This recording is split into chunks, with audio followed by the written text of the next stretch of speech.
Les grosses têtes de Laurent Ruquier, c'est de 15h30 à 18h sur RTL. Bonjour, heureux de vous retrouver avec pour vous aujourd'hui une grosse tête pour qui c'est plus facile de créer un parfum que de faire une vinaigrette, Ariel Dombal.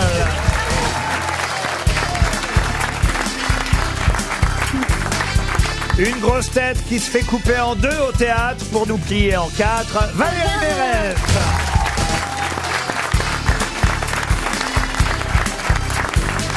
Une grosse tête qui se partage en info continue et théâtre sans arrêt, Christophe Barbier.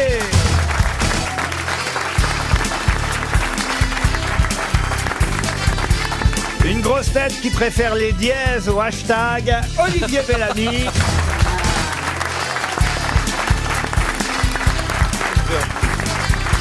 Une grosse tête défenseur de la cause animale et adepte de l'humour vache, Laurent Baffy.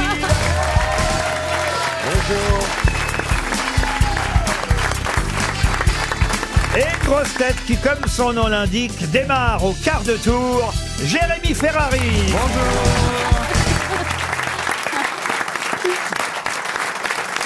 Ça s'est bien passé votre soirée anniversaire. Est-ce qu'on peut avoir les détails, Ariel? Parce que toute la France s'interroge depuis hier. Non, mais alors je vais vous dire, il y avait un dîner genre artistique, rue de Lille, un grand galériste. C'est McDo à Pimille. Un grand galériste, Tadeusz Ropa, qui nous a amené Warhol, enfin Bakélite, enfin. Et il faisait. On comprend pas tout ce qu'il dit. On comprend rien, on comprend rien. Bon, Les mecs, il amène Warhol. Et alors, et voilà, et c'était au, Elvis Presley était là? au bistrot de Paris, où j'étais jamais allée. Bah, tu Et m'étonnes. tellement mignons, les garçons, ils avaient sans doute entendu les grosses têtes. Et tout le restaurant m'a fait joyeux anniversaire. Il y a juste en Attendez. Voilà. Alors ça m'a ému, c'est vrai. Raconte le cadeau du saucier. Non mais qu'est-ce qui vous avait préparé, BH? Il y avait une surprise? Il y avait- Ah oui, non, BH, ça c'est très secret. Ah bon? Ah oui, Qu'est-ce son qu'il a dîner, acheté? c'était pas BH. Hein. Qu'est-ce qu'on s'offre comme ça entre milliardaires? Parce que C'est quoi? non mais c'est difficile de faire toujours mieux. Ah mieux, oui, vous mieux. avez Mon raison. cher Compliqué. Jérémy, Pour l'instant, ils font château à l'amour, part. l'amour, Oui. le plus beau des cadeaux. Et de la caillasse aussi, non? Dans un 800 mètres carrés. Ah non mais alors j'ai pas compris. Vous étiez avec qui au bistrot de Paris alors? J'étais avec Christian Louboutin. Ah oui, Voilà. oui quand même. Quel oui. talon.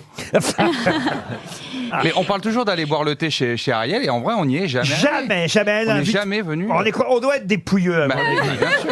Elle Moi, j'y invite suis le allé, boutin, elle invite, vous voyez, et nous jamais. Valérie Mérès, vous êtes jamais allé chez Ariel? Eh Ah bien, bah non, pas du tout. Je rentrerai pas par la porte. Non, mais il y a mon de charge, hein.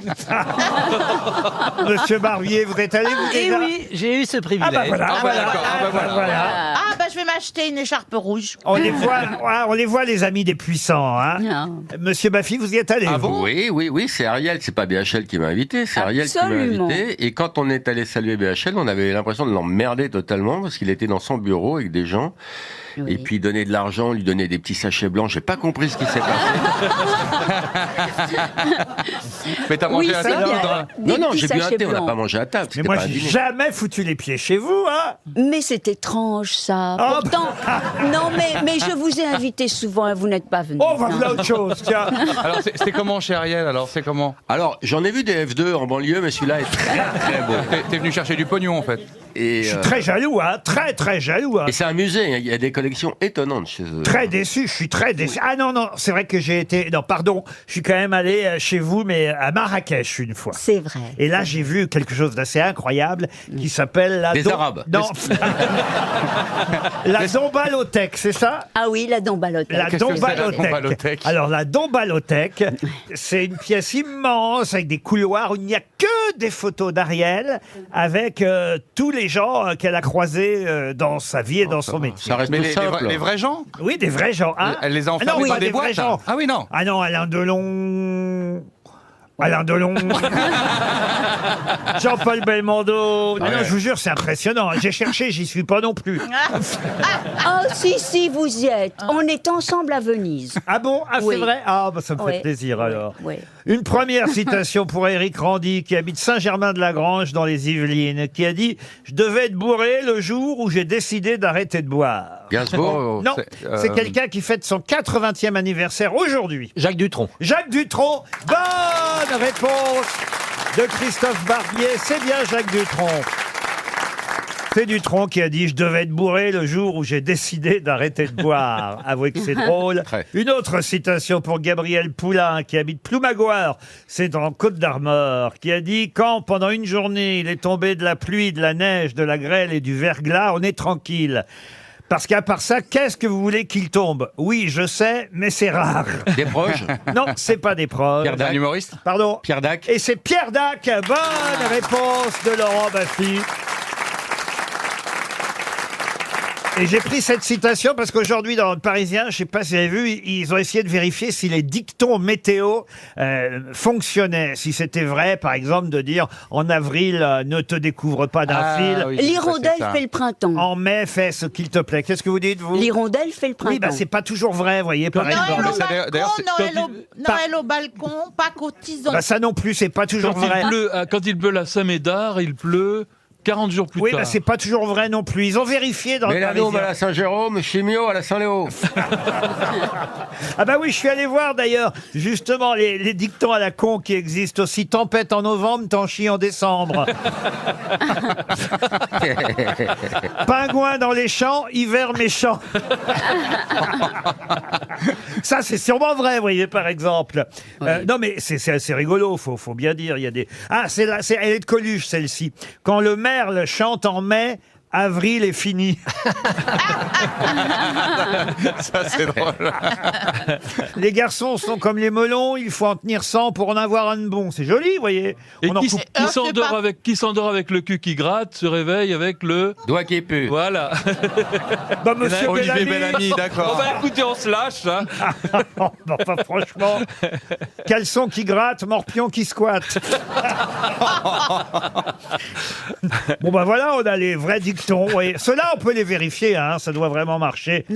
En tout cas, c'était bien Pierre Dac à qui on devait la première citation que j'avais choisie pour rendre hommage à cet article du Parisien. Allez, une dernière, une citation littéraire pour Karine Usan, qui habite Colomiers, qui a dit « Tes yeux sont si profonds que j'y perds la mémoire ». Oh, Ah, c'est bah. beau. Est-ce que ça peut Alzheimer être Cocteau? Non, c'est signé, hein, parce que ne serait-ce que les yeux, ça devrait tout de même vous aider. Gilbert Montagnier. Les yeux Aragon, d'Elsa. Louis Aragon. Aragon. Louis Aragon, bonne réponse de Christophe Barbier. Et Ariel Dombal, ce sont les yeux d'Elsa, bien sûr, signé Louis Aragon. On va commencer par une question sportive. Hein. Pardon, monsieur Barbier, la politique. Pourquoi c'est bien le sport? La littérature et le théâtre arriveront après, mais on a commis une erreur l'autre jour aux grosses têtes. Enfin, j'ai commis, je ne vois pas pourquoi je dis on, d'ailleurs, je dois assumer cette erreur, mais personne non plus n'a rectifié parmi les grosses têtes, je dois dire. J'avais posé une question sur la finale de Roland-Garros gagnée par Yannick Noah, c'était en 1983, puisque ce sera un 40e anniversaire qui sera célébré cette année à Roland-Garros, la dernière fois qu'un Français a gagné un tournoi du Grand Chelem. Et j'avais rappelé, ma question c'était contre qui il avait gagné Mats Wilander. la finale, Mats Wilander. Et j'avais dit qu'il avait gagné en demi-finale En 3-7. contre Ivan Lendl. Faux. Et là, évidemment, il y a un auditeur qui m'a dit « Ah Claire. non, Ivan Lendl, c'était en quart de finale. » Exact. C'était pas Rosel Louis Claire? Alors non, justement, la question c'est donc, évidemment, contre qui en demi-finale Yannick Noah a-t-il gagné? Puisque, évidemment, pour arriver en finale, il a bien fallu qu'il gagne en demi-finale contre quelqu'un. Et ça n'était pas Lendl, puisque Lendl, c'était en quart. Christian Roger Vasselin. Christian Roger Vasselin, bonne réponse de Laurent Baffy. Alors là, il fallait le retrouver, lui. Hein. Et Ah. c'est un peu ce qui lui a donné la finale. Ah, parce il y a que- une petite erreur. Attendez que je reprenne. Vous avez dit quoi? Parce qu'autrement, il y a un auditeur qui va appeler. Vous avez dit... C'est pas Christian? C'est pas, Jean- c'est Jean- pas Christian, c'est presque Christian. Oui, Christophe. Christophe Roger Vasselin, voilà. Soyons précis, hein. Quitte à rectifier. Et Ça a beaucoup aidé Yannick Noah parce que Christophe, qui n'était pas un joueur qui faisait partie des meilleurs, il a fait un tournoi exceptionnel et il est arrivé totalement épuisé en demi-finale, ce qui a permis à Yannick Noah d'avoir une demi-finale facile et d'avoir gardé des forces pour la finale. Vous étiez né il y a 40 ans, Laurent Baffy. Bah oui. Écoutez, oui. En tout cas, c'est ce qu'ils me disent à l'EHPAD.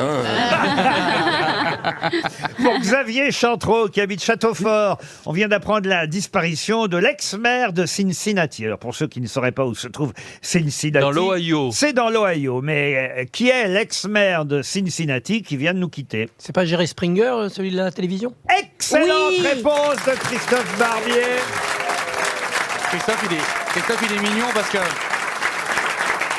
Il y a sa fille dans le public, et à chaque fois qu'il fait une bonne réponse, il regarde dans le public pour avoir l'attention de sa fille, c'est mignon. Oui, Jerry Springer, c'est l'inventeur de la trash TV. Ah, c'est bien ça, comme vous le dites, effectivement. Oui, ça avait été adapté, ces émissions, chez nous en France, à un moment donné. Je ne sais pas si vous vous souvenez, c'est un garçon qui s'appelait Simon Manceau, je crois, qui présentait ça.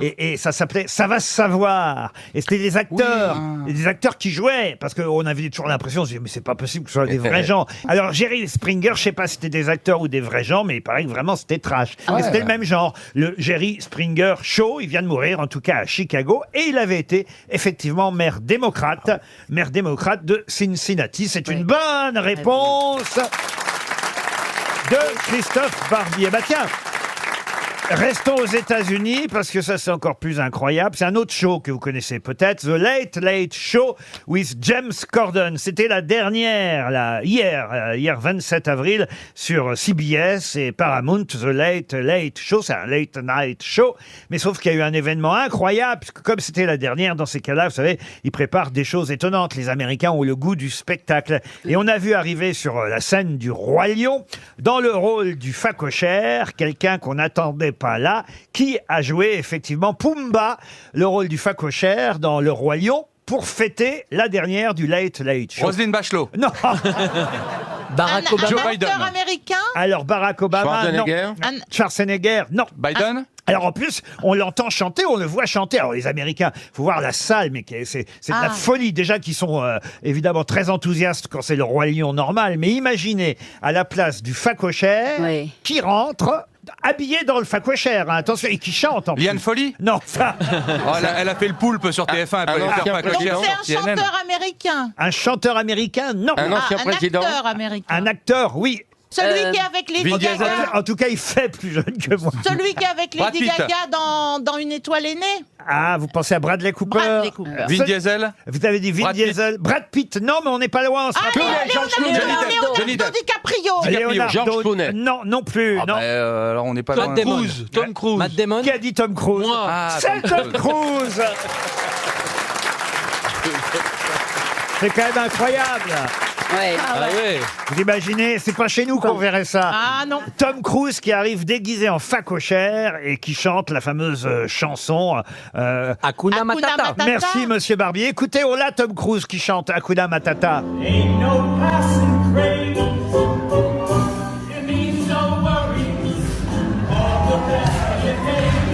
Le public est en délire, vous imaginez Tom Cruise dans le phacochère. Bah ouais, mais en fait, ils ont beaucoup d'autodérision, les Américains. Les présidents, ils font plein de trucs. C'est vrai que c'est chouette, en fait. Ah bah Non, Macron aussi, les concerts de casseroles, là, franchement, on n'avait jamais vu ça.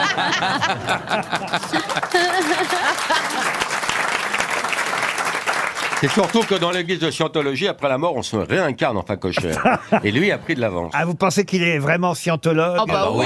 Il le revendique, Pas aucun doute. il s'en Ouais, cache pas. hein. écoutez, il le porte bien, hein, franchement. Oui, il défend Tom Hubbard, qui a écrit La pensée positive, qui est le fondateur de cette... Bon, bah voilà, on en a une deuxième de Barbe. scientologue, là, apparemment. hein. En tout Oui. cas, bah, écoutez, scientologue ou pas scientologue, Oui. moi je dis chapeau Tom Cruise. Ouais. C'est formidable d'avoir fait ça, voilà. RTL, Les grosses têtes répondent aux auditeurs. Alors on a par exemple un auditeur qui s'appelle Fabrice qui nous a écrit, on l'aura pas au téléphone parce qu'il est dans le public et on interdit au public, à juste raison d'ailleurs, de laisser les téléphones allumés parce que pour moi ça il triche. Vous savez, la France, en ce moment, a besoin de 100 balles. Donc, il regarde sur Google les réponses. C'est pas joli tout ça. Ah non, c'est pas bien. Ça. Alors, il est où, Fabrice, qui dit « Je serais ravi d'être là. Mon fils sera ravi aussi. » Il est où, Fabrice? Alors, est-ce qu'il a pu rentrer? Ah, voilà, il est là-bas. Vous avez votre fils à côté de vous, voilà, qui sera ravi, me dit Fabrice. Mon épouse sera indifférente. Elle est où, l'épouse? Voilà, elle s'en fout. Et ma fille sera en train de perdre 2 heures de sa vie. Bah, écoutez, ça fait plaisir. Pas sûr, elle a quel âge? Tu vois? Bah, désolé pour les enfants, mais peut-être vous pourriez raconter une petite blague pour enfants, Laurent Baffy, non? Vous n'avez pas... Une blague pour enfants? Je fais pas ça dans mon répertoire. Peut-être qu'on devrait créer une crèche. Ah oui? Aux grosses têtes. Ah voilà, une Comme crèche ça, à RTL. Les gens pourraient venir et ils laisseraient leur gamin Absolument. dans la C'est crèche. le petit garçon qui rentre dans la salle de bain, sa maman elle est toute nue, et puis là il a 5 ans, il a sa tête au niveau du sexe de sa maman, et il dit maman, c'est quoi ça?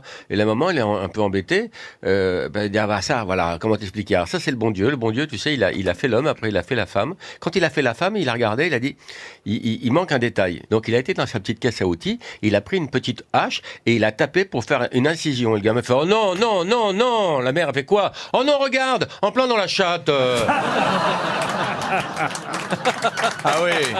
Ah, ça vous fait rire, bel ami. Belle histoire bravo. pour les enfants. On a Benoît au téléphone maintenant. Bonjour Benoît. Bonjour à tous. Benoît Bonjour, qui Benoît. nous appelle depuis Bangkok. Oh, pédophile. Pas du tout. Et Benoît il nous dit « Je n'aime pas les lundis parce que j'écoute les podcasts le lendemain de la diffusion de l'émission. J'écoute donc chaque podcast du vendredi le samedi et du coup, je n'ai rien à écouter le lundi matin. » C'est bien ça? C'est bien ça. Bah oui, mais pourquoi vous n'écoutez pas le lundi les best-of du dimanche? Ah oui. Ah, mais trop pressé d'écouter les enregistrements de la veille. Ah, oh là là, c'est compliqué cette affaire. Qu'est-ce que vous faites là-bas en Thaïlande? Ah, à ton avis? Ah bah, je travaille. Pourquoi il aime pas le lundi? Les enfants sont à l'école, hein? Non, je travaille dans la vente. Hein. Oui. T'expliqueras ça au Ça tribunal. s'exporte bien, hein? Vous êtes influenceur? On va donner votre non, pas du adresse. tout. On va donner votre adresse à Booba. En revanche, vous avez une grande collection de jeux de société. Je crois qu'il vous manque le jeu de société des grosses têtes. C'est ça? Absolument. On va vous l'envoyer. Ça fait cher, ça. Ah oui, là, On prête envoie pas. postal. Hein. Ah oui. Enfin, on va quand même vous envoyer le jeu de société Directement à des la grosses têtes. prison? Vous dites que vous ne voulez pas de montre parce que vous en avez déjà une connectée. Pas d'almanach parce qu'en Thaïlande, vous dites on est en 2566. Donc vous voulez le jeu de société. On vous l'envoie, c'est promis, Benoît. Michel nous écrit. Bonjour Michel. Bon, Monsieur Ruquier, les sociétaires, le public, bonjour. Oh, Ça, c'est un bonjour de radio. Ah, ça s'appelle un animateur. C'est Lucien Bonjour Jeunesse. Michel. Ah, c'est un tel plaisir de vous avoir. Ah bah oui, vous dites cette radio me fait du bien. Quel bonheur d'avoir repris contact avec votre émission. C'est-à-dire que vous aviez perdu le contact pendant un temps, c'est ça? Ah oui, quand il y avait encore Monsieur Bouvard. Ah oui. Donc, ça fait quelques années. Depuis, c'est matin, midi, soir, nuit, tout le temps. Ah oui, c'est un beaucoup. gros régime. Ah oui, mais qu'est-ce qu'elle dit votre femme alors? Ça leur Oh, pose. elle dit pas grand-chose. Elle m'a juste dit oui pour le mariage, c'était plus important. Je vous adore. Surtout, alors là, ça m'amuse. Surtout, dites-vous, quand vous lisez les publicités de vos sponsors, ça me rappelle, je me demande si je dois prendre ça comme un compliment, ça me rappelle les publicités d'antan avec des slogans à tomber par terre. Ah, votre discours, c'est super. Ah, merci, Quand c'est vous gentil. répétez, c'est magnifique. Ah, bah, ça y est, j'ai répété pendant des années quand j'étais enfant. Je l'ai souvent raconté dans les toilettes. On s'emmerde à faire des vannes et lui il kiffe quand l'autre il fait la promo du flamant rose. Vous voulez pas de montre, vous, hein, évidemment. Ah, j'ai vu qu'il y en a même en vente sur les sites. Ah oui? Vous savez, de vente en ligne. Ah Ouais. oui, ah oui, Et j'imagine. elle n'est pas donnée. Ah oui? C'est les gens qui revendent leur montre en fait. Ah oui, sur le Bon tout à Coin? fait. C'est les auditeurs Oui, qui oui. revendent leur montre. Ah ouais, bah alors si vous voulez la revendre sur le Bon Coin Ah bah on va se renseigner, à savoir combien elles valent sur le Bon Coin. oui. Alors. Ah, ça va vous étonner. Bah, vous savez ce qu'on va faire? Achetez-en une et dites-nous. Au revoir Michel. Pauline maintenant. Bonjour Pauline.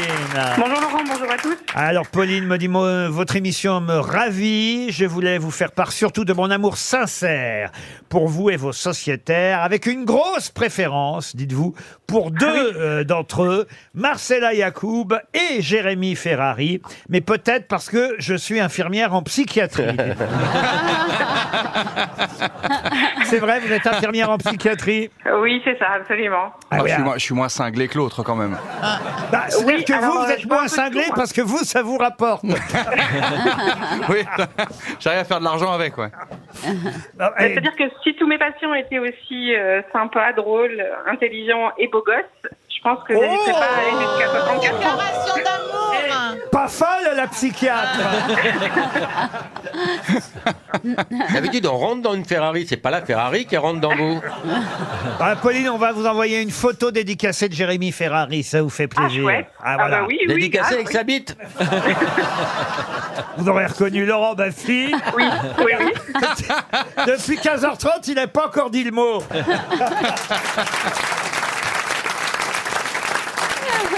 Jean-Luc, bonjour Jean-Luc. Bonjour Laurent et bonjour à toute l'équipe. Alors vous voulez réagir Jean-Luc parce que j'ai mal prononcé le nom d'une ville ou d'un village, c'est bien ça? Ben oui, effectivement, je vous écoute avec attention et on sait que vous êtes très fort en diction. Oui. Mais vous avez commis un impair sur Villefranche de Lauragais et vous avez dit Lauragais. Voilà. Tu dis bien gay. Oui, c'est à peu près ce que j'ai écrit, effectivement. Oui, j'ai prononcé G au lieu de gay, c'est ça? Tout à fait. Je peux même aller un petit peu plus loin, Laurent, puisque nous sommes tous dans le coin des Castrés, puisque nous habitons aussi non loin de Castres. Voilà, donc je suis castré parmi tous les autres. C'est une bonne nouvelle, parce qu'on n'a pas très envie que vous reproduisiez. Hein. C'est pas vrai, monsieur le maire. Merci pour votre appel. On vous envoie une montre RTL à condition que vous la mettiez dans le hall de la mairie, d'accord? Elle sera dans le hall de la mairie, cher Laurent, si vous savez bien écrire le nom de ma commune. Mais bien Merci. sûr.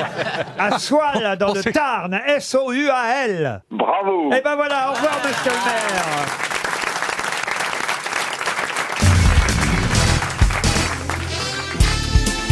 Les grosses têtes avec Laurent Ruquier, c'est tous les jours de 15h30 à 18h sur RTL. Toujours avec Valérie Mérès, Ariel Dombal, Olivier Bellamy, Jérémy Ferrari, Laurent Baffy et Christophe Barbier. Et je compte sur vous, monsieur Barbier, ainsi que sur vous, monsieur Bellamy, pour les questions littéraires qui arrivent maintenant. Vous êtes un peu les deux grosses têtes de cette émission aujourd'hui. Même Baffy il arrive. aussi. Pardon. Baffy aussi. Ariel. Ariel, ça arrive. Lectrice de poésie. Ariel, par hasard, ça peut arriver. Arrêtez de citer tout le monde, ça va devenir gênant pour moi et Valérie. En tout cas, monsieur Dumazet espère un chèque RTL. Il habite Paris 14e. Et voici la première question littéraire qui concerne Arthur Conan Doyle, dont vous connaissez évidemment le personnage principal de Sherlock Holmes.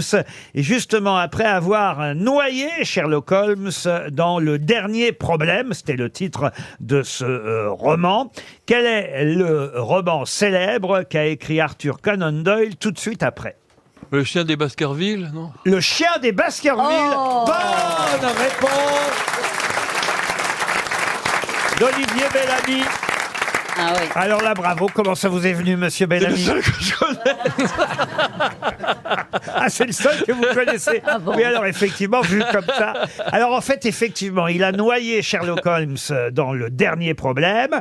Et puis, finalement, il l'a fait revivre dans Le Chien des Baskerville en expliquant qu'en fait, Le Chien des Baskerville n'était pas chronologique par rapport, évidemment, au roman précédent. Et qui plus est, dans ce roman, Le Chien des Baskerville, c'est pas vraiment Sherlock Holmes qui mène l'enquête, mais c'est le docteur Watson qui est beaucoup plus présent que Sherlock Holmes lui-même.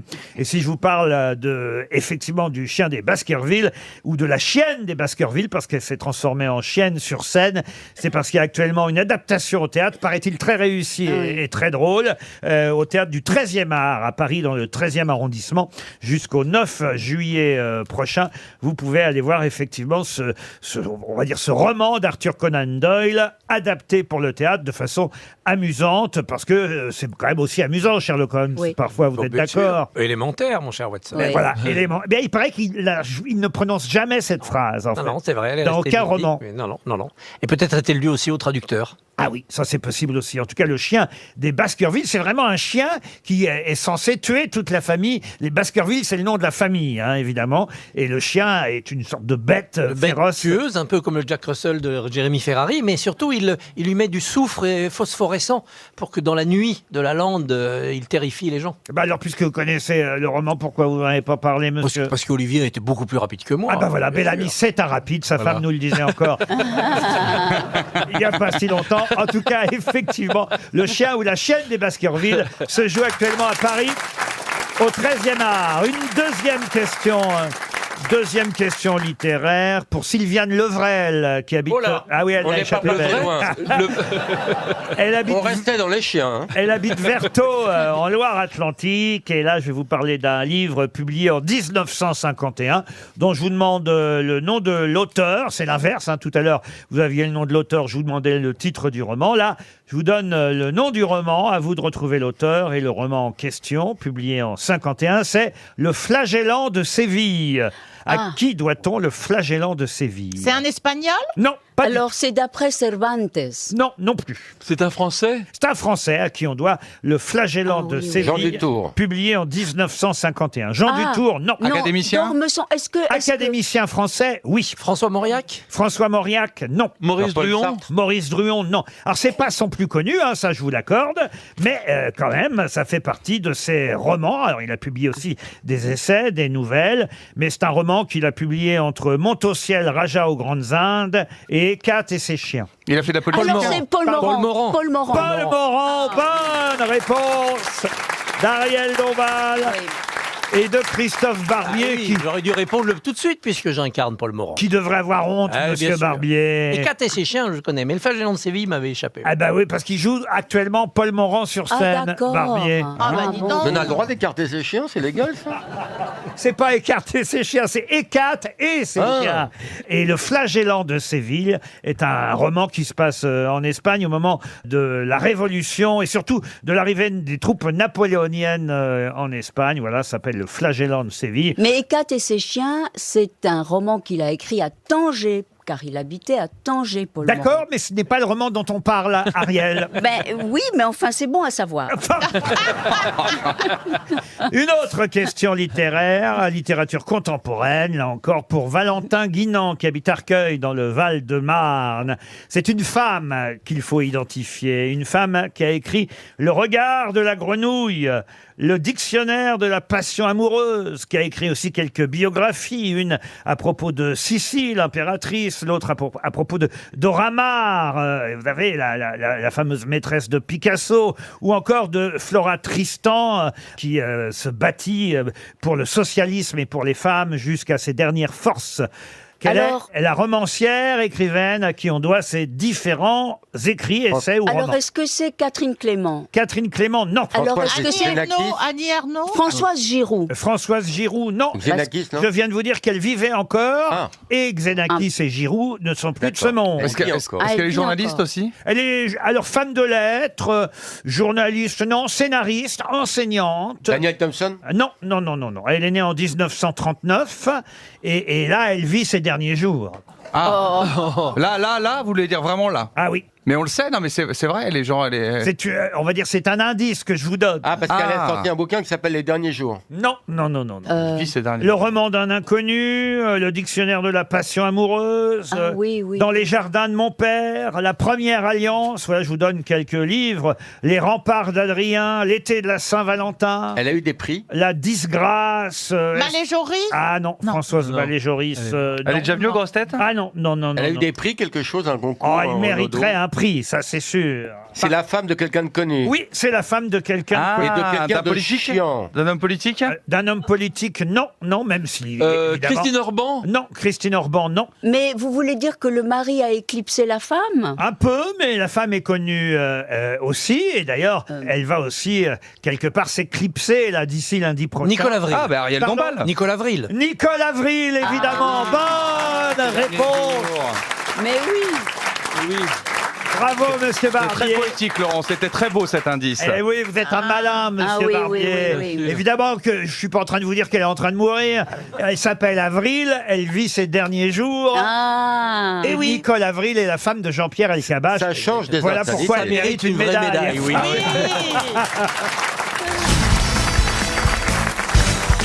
Ah, une question à la portée de tout le monde pour monsieur Delporte qui habite Gradignan. Ça aussi, c'est un papier incroyable aujourd'hui dans le Parisien parce que j'ignorais que ça se vendait de plus en plus. Pour 10 €, vous pouvez en avoir une paire qui d'ailleurs est réutilisable. Oui. De quoi s'agit-il? Des cache-tétons pour les femmes. Mais oui. Qui Comment ne portent- vous savez ça? Parce que j'en porte moi-même beaucoup. Mais non, Bah, il mais c'est- expliquera ça au les- tribunal bientôt. Bonne réponse de Christophe Barbier. Comment tu connais le prix? Parce que tu saches que ça existe, mais le prix. Non, mais Parce il a que dû... j'ai il a réussi lu à le vendre une montre RTL sur le Bon Coin grâce à laquelle j'ai acheté. Non, mais je l'ai lu, j'ai lu le Il a, Parisien, il a tout dû simplement. lire le papier de Christine Mathéus dans le Parisien aujourd'hui. Et c'est vrai que moi-même, j'ai été surpris par cet article. Il paraît en effet que depuis le confinement, les femmes portent moins de soutien-gorge qu'avant. Oui, mais alors ça c'est- déjà, je vois pas le rapport. Pourquoi Non, elles portent non, moins mais c'est pas depuis le confinement. Ah, si, c'est- si, c'est- Mais si, parce qu'elles se sont aperçues que comme elles sortaient plus, elles en mettaient pas. Elles se sont dit en fait Ah c'est chouette oui, de pas en mais- avoir. Et donc, Parce- comme elles ne portent plus de soutien-gorge, en revanche, de manière à ne pas que les tétons pointent de trop, elles achètent donc des cache-tétons. Et il paraît que alors ça se pose très facilement. Je suis en train de Vous faites le geste. Vous voulez qu'on vous en achète, Laurent? je suis en train de m'exciter tout seul. Non, mais il y a un mouvement féministe qui en effet dit pourquoi est-ce que les femmes ont des cache-nippes, enfin bon, alors que les hommes, eux, ne cachent pas la pointe de leur sein. Alors c'est un petit autocollant, hein, alors, qui peut d'ailleurs coûter très cher s'il est muni évidemment de pierres précieuses, mais ça peut être un simple ruban adhésif. Ah oui, un petit bout de scotch. Une rustine. Voilà. Bah oui, c'est vrai. La pâte à fixe. Les cache-tétons sont conçus pour ne pas irriter le téton, puisque l'autocollant n'est adhésif que sur le pourtour. Hein, je suis très précis, hein, vous voyez, mesdames. Le pourtour. Le pourtour du téton. L'adhésif est souvent en gomme arabique.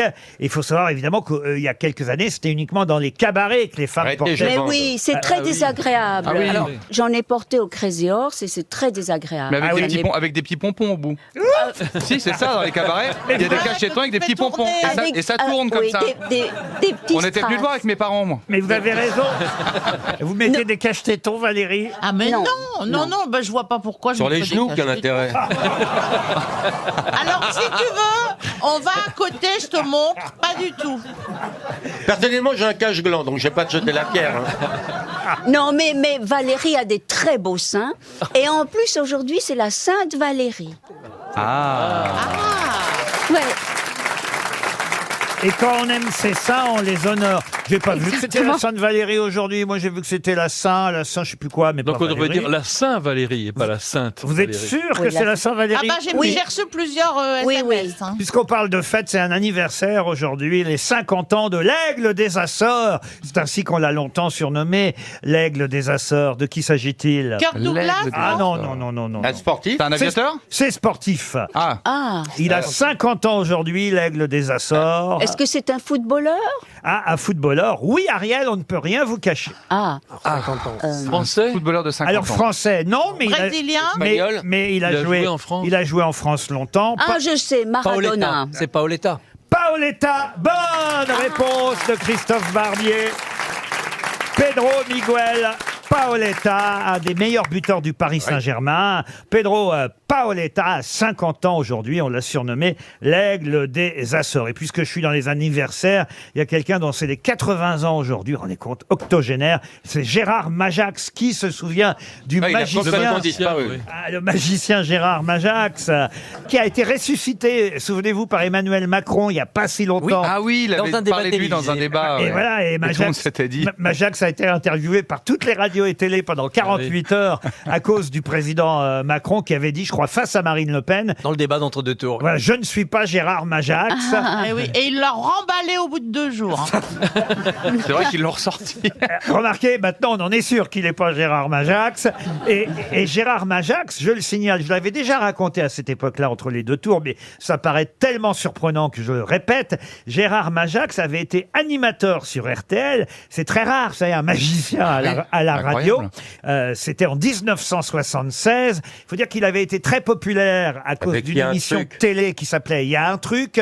Et effectivement, à cause du succès de Il y a un truc, RTL à l'époque s'est dit tiens, on va l'engager aussi à la radio. Mais quoi faire avec un magicien à la radio? Alors regardez la publicité, là je l'ai devant les yeux. Tous les matins sur RTL, dans le bus, au marché, dans la rue, vous allez peut-être croiser Gérard Majax. Il sera grimé et vous ne le reconnaîtrez pas. Il déposera à votre insu, dans votre sac, dans la poche de votre manteau ou dans celle de votre veston, un objet insolite. Si vous trouvez cet objet, appelez Majax à RTL au 720 22 11 11 entre 12h et 13h et vous gagnerez 200 francs. Et donc les gens appelaient entre midi et 13h et disaient alors Gérard Majax, j'ai retrouvé ça dans ma poche, est-ce que c'est vous monsieur Majax? Ils disaient non, ça c'est pas moi. Bon, ça a dû durer 3 mois. Hein, oui, après ils ont dit avec une émission avec le mime Marceau. J'ai retrouvé le numéro d'une femme dans la poche de mon mari, c'est vous ou pas? Eh oui, c'est ça.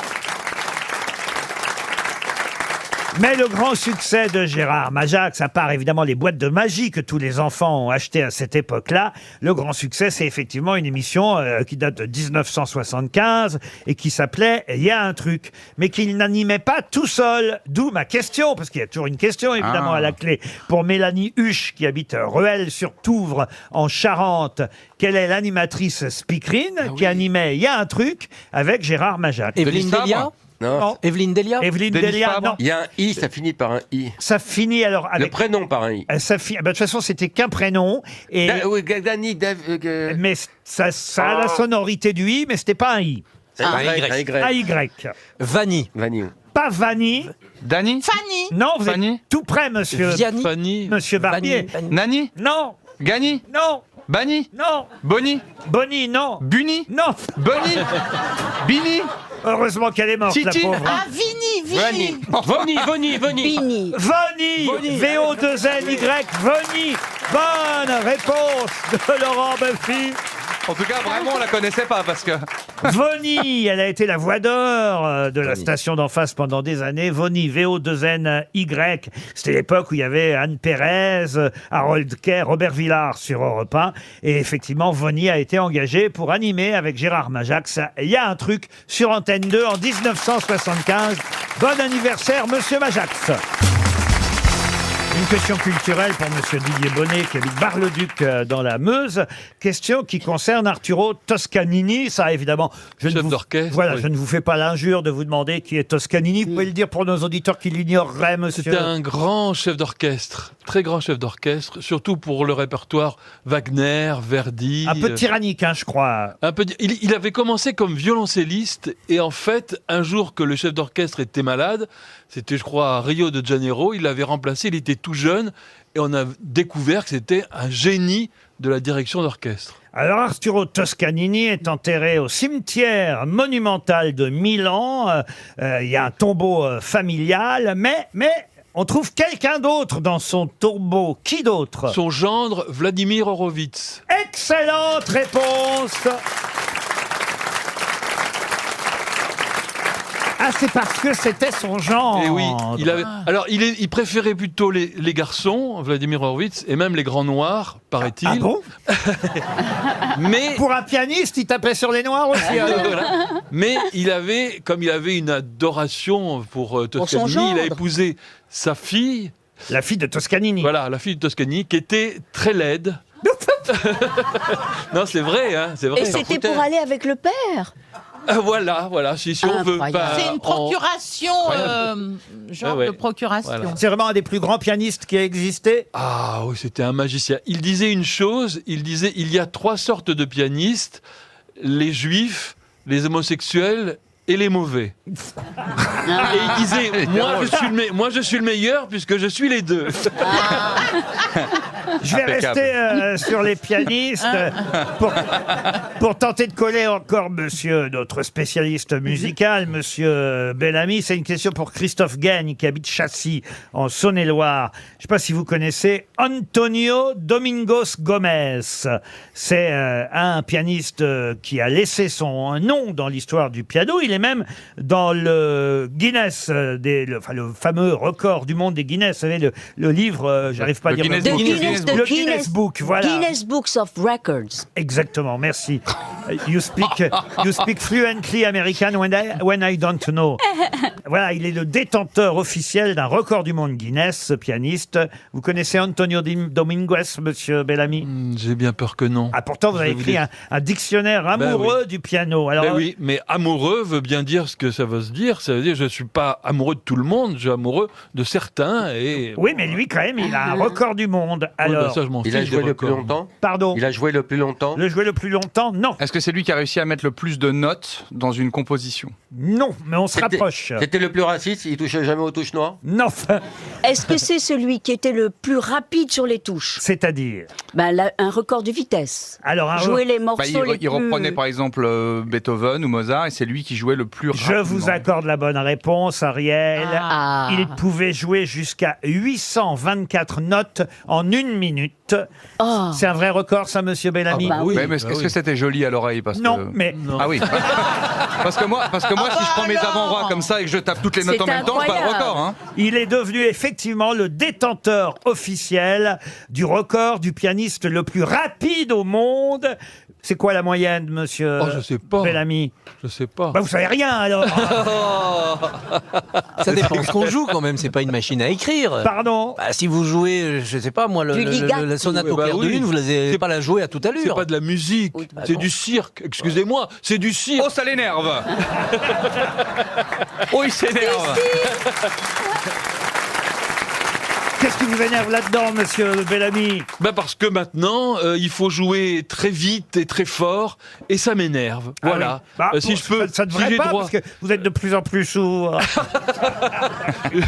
Oui, justement, vous savez que les sourds en fait entendent. Oui, c'est bien connu. Hein. Et les aveugles voient. Mais c'est vrai, il a raison, c'est des vibrations. Voilà, merci Valérie. Je sentais que j'étais engagé sur un terrain bourbeux. Je me demandais comment j'allais m'en sortir. Et Philippe Croison court très vite. Hein. Non, mais ce qui est tragique, j'ai découvert ça à propos de Beethoven. Je croyais que Beethoven était vraiment sourd. En fait, les sourds entendent des craquements d'os, des trucs. Ça doit être terrible. En fait, c'est pas le silence. Ils entendent des bruits tout le temps. Et les acouphènes, Richard Anthony, il entendait siffler le train, c'était horrible. Non mais oui, ils ressentent les vibrations. En tout cas, moi j'ai connu celui qui a Break the Book of Records, le pianiste qui joue le plus longtemps au piano. Ah oui? Oui, il s'appelle Gonzalez. Oui. Et il a joué plus de 49 heures, enfin une chose, sans s'arrêter. Lui, il est formidable. C'est un improvisateur. C'est un type Gonzalez, voilà. Mais formidable. Là, c'est en 1 minute. Il a joué le plus de notes en 1 minute. Oui, mais Gonzo, c'est un grand artiste. Pierre Bénichou, qui était ici aux grosses têtes, lui a le record de notes au service comptabilité de RTL. Le plus grand nombre de notes remboursées en 1 mois. RTL, le livre du jour. Le livre du jour, ça s'appelle le Déversoir ou Poème Minute.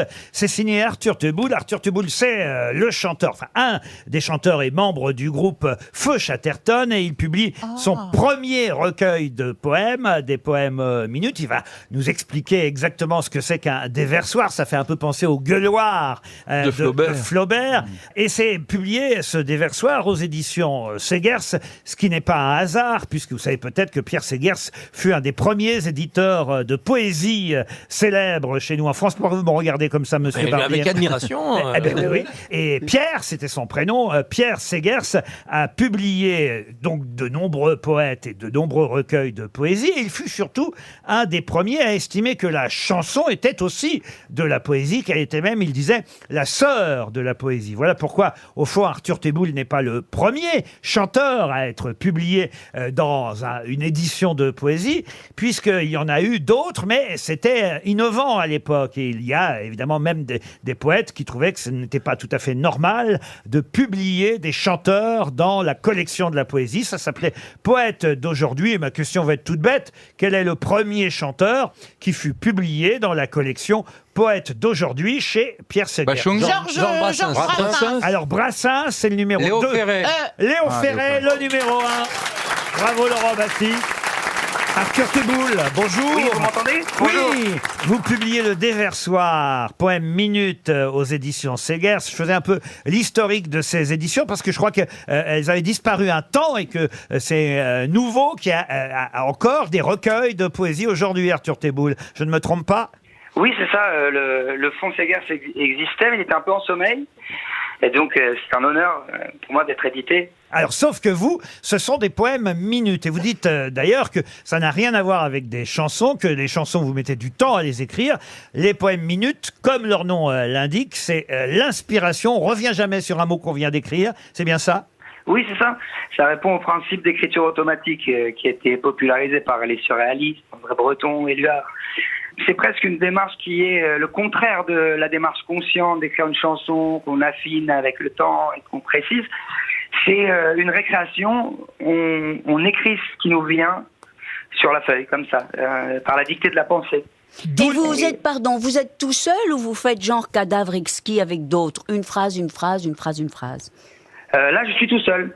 Pour une raison assez simple, c'est que pour se détourner de la conscience de soi, de l'amour-propre, des ambitions qu'on met parfois quand on écrit, la vitesse d'exécution aide à ne pas penser à ce qu'on est en train de faire. Vous expliquez d'ailleurs dès le début du livre, laissez un nom commun vous venir à l'esprit, écrivez-le, qu'il vous plaise ou non, qu'il vous trahisse ou non, écrivez-le. Il est presque certain qu'un adjectif vous passera alors par la tête pour qualifier ce nom arrivé par hasard. Cet adjectif-là, écrivez-le aussi. À la suite du nom, ne le refusez pas. Cette place lui revient. Il fait fi de toute cohérence, de toute grâce. Il est grotesque, banal. Qu'importe, écrivez-le. Et ainsi de suite, l'écriture automatique va arriver, et pourquoi pas un poème minute. Alors, il faut expliquer quand même le titre, le Déversoir, parce que vous aviez réellement, c'était une aventure éphémère j'imagine, mais quand même réellement créé, il y a quelques semaines, quelques mois de ça, un vrai déversoir où vous receviez non pas des clients, mais des amateurs de poésie.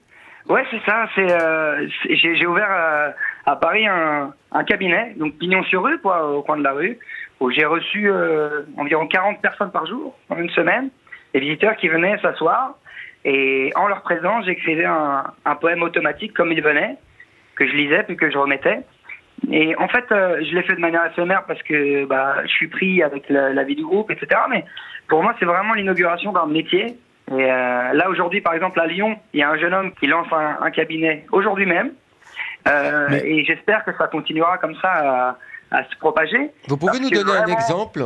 Ah ben moi je peux vous lire quelques extraits, quelques poèmes minutes qui sont... Il y a tous les genres, hein. Il y a des poèmes qui ressemblent à des poèmes, d'autres qui sont quasi des vrais textes, mais qui ne manquent pas pour autant de poésie, hein, on est d'accord. C'est le principe, Arthur Teboul. Oui, c'est ça, il n'y a pas de forme fixe, il y a une durée, on va dire, qui pour moi est celle de la page. C'est écrit en 3-4 minutes. Et c'est toujours le même processus, vous prenez un mot, vous mettez un adjectif, c'est toujours pareil? Non, ça c'est un exercice que je propose de faire à tout le monde pour inviter à comprendre que finalement dans l'association inattendue des mots entre eux naît une autre vision du réel et que c'est pas rien, c'est pas si anodin que ça. Je donne un exemple qui m'a amusé parce que moi généralement je me fais mal autour du pied du lit, mais vous en avez fait un poème. Le pied du lit, une chèvre trébuche au pied du lit, tous les moutons avaient déjà été comptés, un soulier trouve son pied, l'autre emprunté par un bélier, l'autre soulier, pas le pied. Que vous béliez serait un luxe, dit le berger à ses moutons déjà comptés. Le sommeil ainsi travaillé a dessiné l'astre intérieur qui habitait la tête du rêveur. Chèvre, mouton, bélan, bélier et un soulier autour d'un pied à ajouter au premier pied celui du lit. Ça fait un joli poème. Mais ça, Bravo. ça, c'est pas écrit. Moi, j'adore. Moi, je suis pas sûre qu'en mettant un mot puis un autre. Non, mais là, c'est un peu. j'arrive à ça. C'est un peu. Là, c'est pas en écriture automatique. Là, c'est un peu travaillé quand même. Mais c'est un peu dada, enfin, c'est un peu surréaliste. C'est automatique. Ouais, c'est assez surréaliste. C'est ça. Là, dans ce cas, c'est assez surréaliste. Il y a des choses très courtes, un peu comme sont les haïkus d'ailleurs. Va vers nulle part, l'horizon n'est pas loin, va vers nulle part, tu connais le chemin. C'est joli, je trouve. Moi, j'aime bien lire de la poésie, ça fait du bien. Ah oui, Et d'ailleurs, aux grosses têtes, on est une des rares émissions où, alors évidemment, où il y a effectivement parfois du Francky Vincent, mais où on continue à lire de la poésie. Est-ce que vous le faites en public, ça, par exemple? La lecture ou l'écriture? Non, l'écriture. Récemment, je suis allé à la rencontre du public devant des centaines de personnes pour présenter le livre. Et voilà, je l'ai fait il y a quelques jours à Lyon, là, où j'écris un poème que je lis ensuite. Je vais donner un dernier exemple. Ça s'appelle une chanson. Vous qui normalement écrivez des chansons, et évidemment pour votre groupe Feu Chatterton, ça ne fera pas une chanson, mais un collier pour ma femme et des pierres chaudes sur ses paupières quand elle dort. Ça ne fera pas un poème, mais un papier caché dans sa poche quand elle ira au travail avec écrit dessus « Je t'aime ». Ça ne fera pas une chanson, mais la joie de ses voûtes plantaires quand elle rentrera à la maison. Voilà un poème minute signé Arthur Teboul. Ça s'appelle Le Déversoir et c'était le livre du jour publié aux éditions Segers. Ah, il paraît que Valérie Mérès a écrit un poème minute pendant la pub. Ben oui, mais Vous avez essayé? Vraiment en une minute. On peut hein. tous essayer. On met un mot, un adjectif, on voit ce que ça donne. Voilà. Alors allez-y Valérie. L'évier nettoyé, je me suis noyée dans les bras d'un autre et pas dans les vôtres. C'est pas mal. C'est bien. C'est pas mal. Alors, il faut faire quoi? Il faut mettre un mot au hasard? Ah oui, on n'est pas obligé que ça rime. Hein. Un poème, ça peut être sans rime, n'est-ce pas, monsieur Barbier? Exactement. Ah oui, Vous pouvez être libre. Il faut mettre un mot, un adjectif? Ben oui, tu vois, moi j'ai mis l'évier, nettoyé, puis après je suis partie dans la poésie, quoi. Moi, j'ai que des chattes et des bites, ça rime. Ah, moi j'en ai un. Oh, ma belle Ariel, vous êtes ma station mire. Avec vous, j'avale la croix, même si je suis homo. Ah, c'est beau. Vous voyez? Ça me plaît beaucoup. Ah oui, ça. Ma station Ariel. Si je suis pas lessivé après ça. Vous en avez un, monsieur Moi, j'ai Barbier? écrit pneumatique livide, onomastique insipide, Macron tête de plomb. Alors, monsieur Ferrari, vous avez essayé, puisque vous avez lancé le j'ai jeu. mis vraiment tout ce qui m'est passé à la tête. Ça donne lunettes fort tirées vers la fin, arrivé trop tôt, parti trop tard, passe la ligne du vert jauni. Ça ne veut rien dire. Continuez à faire de l'humour, alors. Et vous, monsieur Baffy? Si je le lis, vous me virez. Allez, une autre question. Alors, tiens. On parlait de chansons, ça tombe bien, le 3 mai, c'est-à-dire mercredi prochain. Si j'étais libre, je vous jure que j'irais. Il y a un chanteur qui s'appelle Cyril Mokayesh qui reprend tout un répertoire, le répertoire de quelqu'un que j'aimais beaucoup. Et c'est vrai que ces chansons sont parfois trop oubliées. C'est très bien qu'il y ait un Olympia qui lui soit entièrement consacré pour célébrer les 10 ans de sa disparition. Il y a d'ailleurs pas que ce chanteur, il y a une vingtaine d'artistes qui donneront un concert hommage à l'Olympia le 3 mai, sous la houlette de sa fille. Je ne vais pas vous donner le nom de sa fille parce que ça donnerait le nom du chanteur. Mais quel est ce chanteur, interprété entre autres par Cyril Mokayesh, que vous pourrez entendre, en tout cas, ses chansons à l'Olympia mercredi soir. Aznavour, non. Guy Béard, non. C'est pas Georges Moustaki? Georges Moustaki, Ah, oui. bonne réponse de monsieur Barbier. Vous êtes d'accord avec moi qu'il ne faut pas oublier Georges Moustaki? Ah oui, c'est une merveille, Georges On Moustaki. oublie trop souvent Georges Moustaki. Ma liberté. Alors évidemment... Non, Zemmour l'a chanté avec ma gueule de métèque. Alors effectivement, la gueule de métèque, c'est toujours la chanson qui sort. D'ailleurs, je trouve que Cyril Mokayesh l'interprète très très bien, cette gueule de métèque. Avec ma gueule de métèque, de juif errant, de pâtre grec, et mes cheveux aux 4 vents. Avec mes yeux tout délavés, qui me donne l'air de rêver, moi qui ne rêve plus souvent. C'est un des chanteurs qui, mercredi soir, interprétera Moustaki à l'Olympia. Mais ce qu'on aime chez Moustaki, c'est évidemment aussi entendre Moustaki. Sans la nommer, vous vous souvenez cette chanson, Sans la nommer? Moustaki aussi. Putain. Nous avons toute la vie pour nous amuser. Ah oui, ça moi je connais. Nous avons toute la mort pour nous reposer. Nous avons toute la vie pour nous amuser.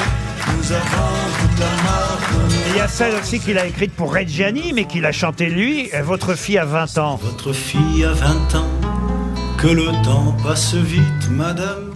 Hier encore, elle était si petite, et ses premiers tourments sont vos premières rides, madame. Ma solitude, c'était beau, Oh là ma là, solitude. Non. Mercredi soir, c'est celle-ci, écoutez. Donne du rhum à ton homme, du miel et du tabac.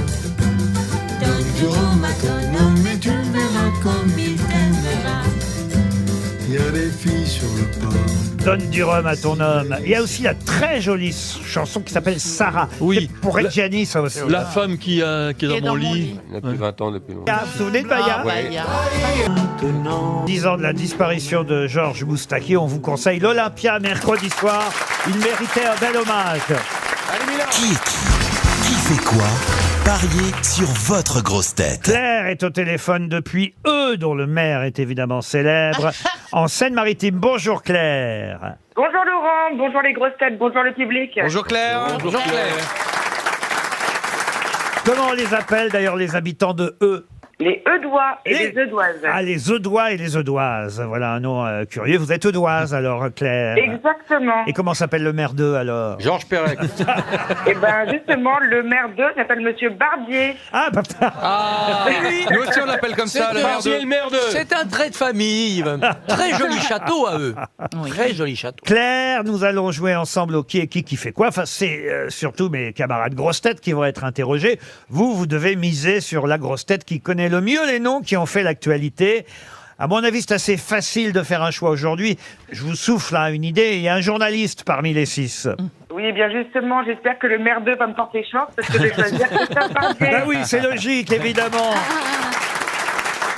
On va commencer tout de suite par Monsieur Ferrari. Monsieur Ferrari, qui est Christophe Béchu. Christophe Béchu. Ah, c'est pas un mec qui travaille au gouvernement, ça? Ah oui, mais enfin, il y en a des mecs qui C'est travaillent pas au celui gouvernement. qui s'occupe des outre-mer, de l'outre-mer? C'est Carinco, l'outre-mer. Ah non, c'est le ministre de l'écologie.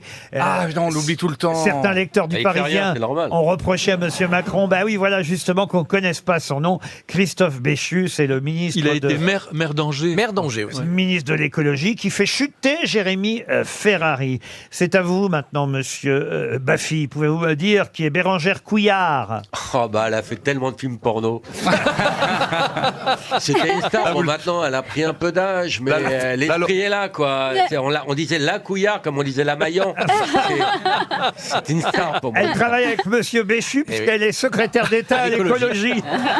Eh ben c'est du pro. Oui, mais elle est quand même sur Jackie et Michel. Attention, c'est à vous, Monsieur Barbier, qui est Ron DeSantis. Ron DeSantis est le gouverneur de la Floride. Et candidat à la présidentielle américaine. Et ben voilà, Pour les républicains. effectivement, concurrent de Trump. Concurrent de Trump. Mais pour l'instant, dans les sondages, Trump est devant. Alors, vous restez dans la course, en tout cas vous, Monsieur Barbier. C'est au tour de Mademoiselle Dombal, Ariel, qui est Gaëlle Pietri. Gaël Pietri. Aussi fou que ça puisse paraître. Ça commence bien. Quand ça commence comme ça. Non, C'est qu'on cherche. non, c'est elle qui est conseillère. Cherchez pas, c'est l'ex-femme mannequin de Gaspard Ulliel qui vient de publier un livre qui s'appelle Le temps de dire adieu, le temps de vous dire au revoir, Ariel. Oui, oui. Valérie Mérès, pouvez-vous me dire, chère Valérie, qui est Julia de Nunez? Julia de Nunez? Oui. C'est une réalisatrice? Ah, une réalisatrice, non. Ah, ben pourtant, je pensais. Il y en a peut-être une qui s'appelle comme Ah, c'est ça. une sportive? Non, non plus. Ah oui. Vous la verrez la semaine prochaine jouer Brigitte Bardot dans la série sur France 2. C'est l'actrice. Ah, mais oui. L'actrice qu'on voit partout. Elle ressemble d'ailleurs étonnamment à Brigitte Bardot, Ah, jeune, oui. hein, évidemment. De Daniel Thompson. Et la série sera diffusée là, à partir du 8 mai prochain, une mini-série consacrée à la vie de Brigitte Bardot. Et c'est Julia de Nunez qui joue Bardot. Vous êtes éliminé. Il me reste à éliminer Olivier Bellamy et vous êtes Moi, tranquille. je ne retiens pas les noms. En plus. Christophe Barbier. Ni les visages d'ailleurs. Alors si je vous dis, monsieur Barbier, si je vous dis Rima Abdul-Malak. Oh, c'est un chef africain très connu. Presque. C'est le président du Bénin. C'est la ministre de la Culture. Oh merde. Elle a marqué, hein. Cela dit, elle a été extraordinaire. Ah bah oui, oui. Pour les Molières. Non, J'ai même envie de dire mémorable. On devrait retenir son nom parce qu'elle a été admirable. Elle a été admirable pour la soirée des Molières. C'était bidonné. Ramé. Elle a répondu brillamment. Parce que généralement, les ministres s'en prennent toujours plein la tronche.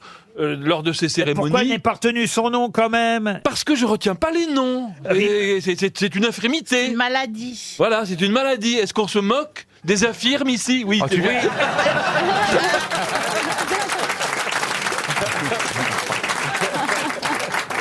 Non, là, franchement, vous m'avez déçu. Je voulais un duel final entre vous et Monsieur Barbier.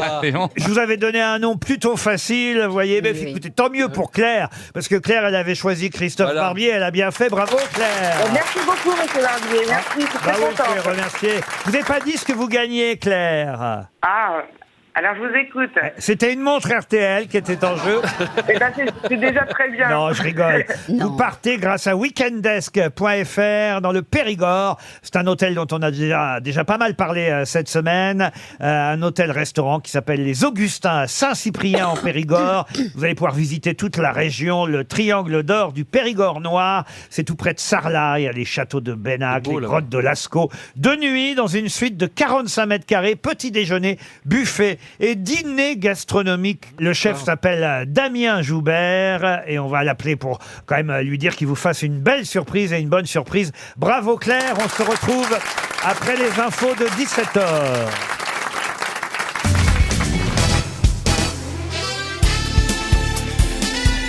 Les grosses têtes de Laurent Ruquier, c'est de 15h30 à 18h sur RTL.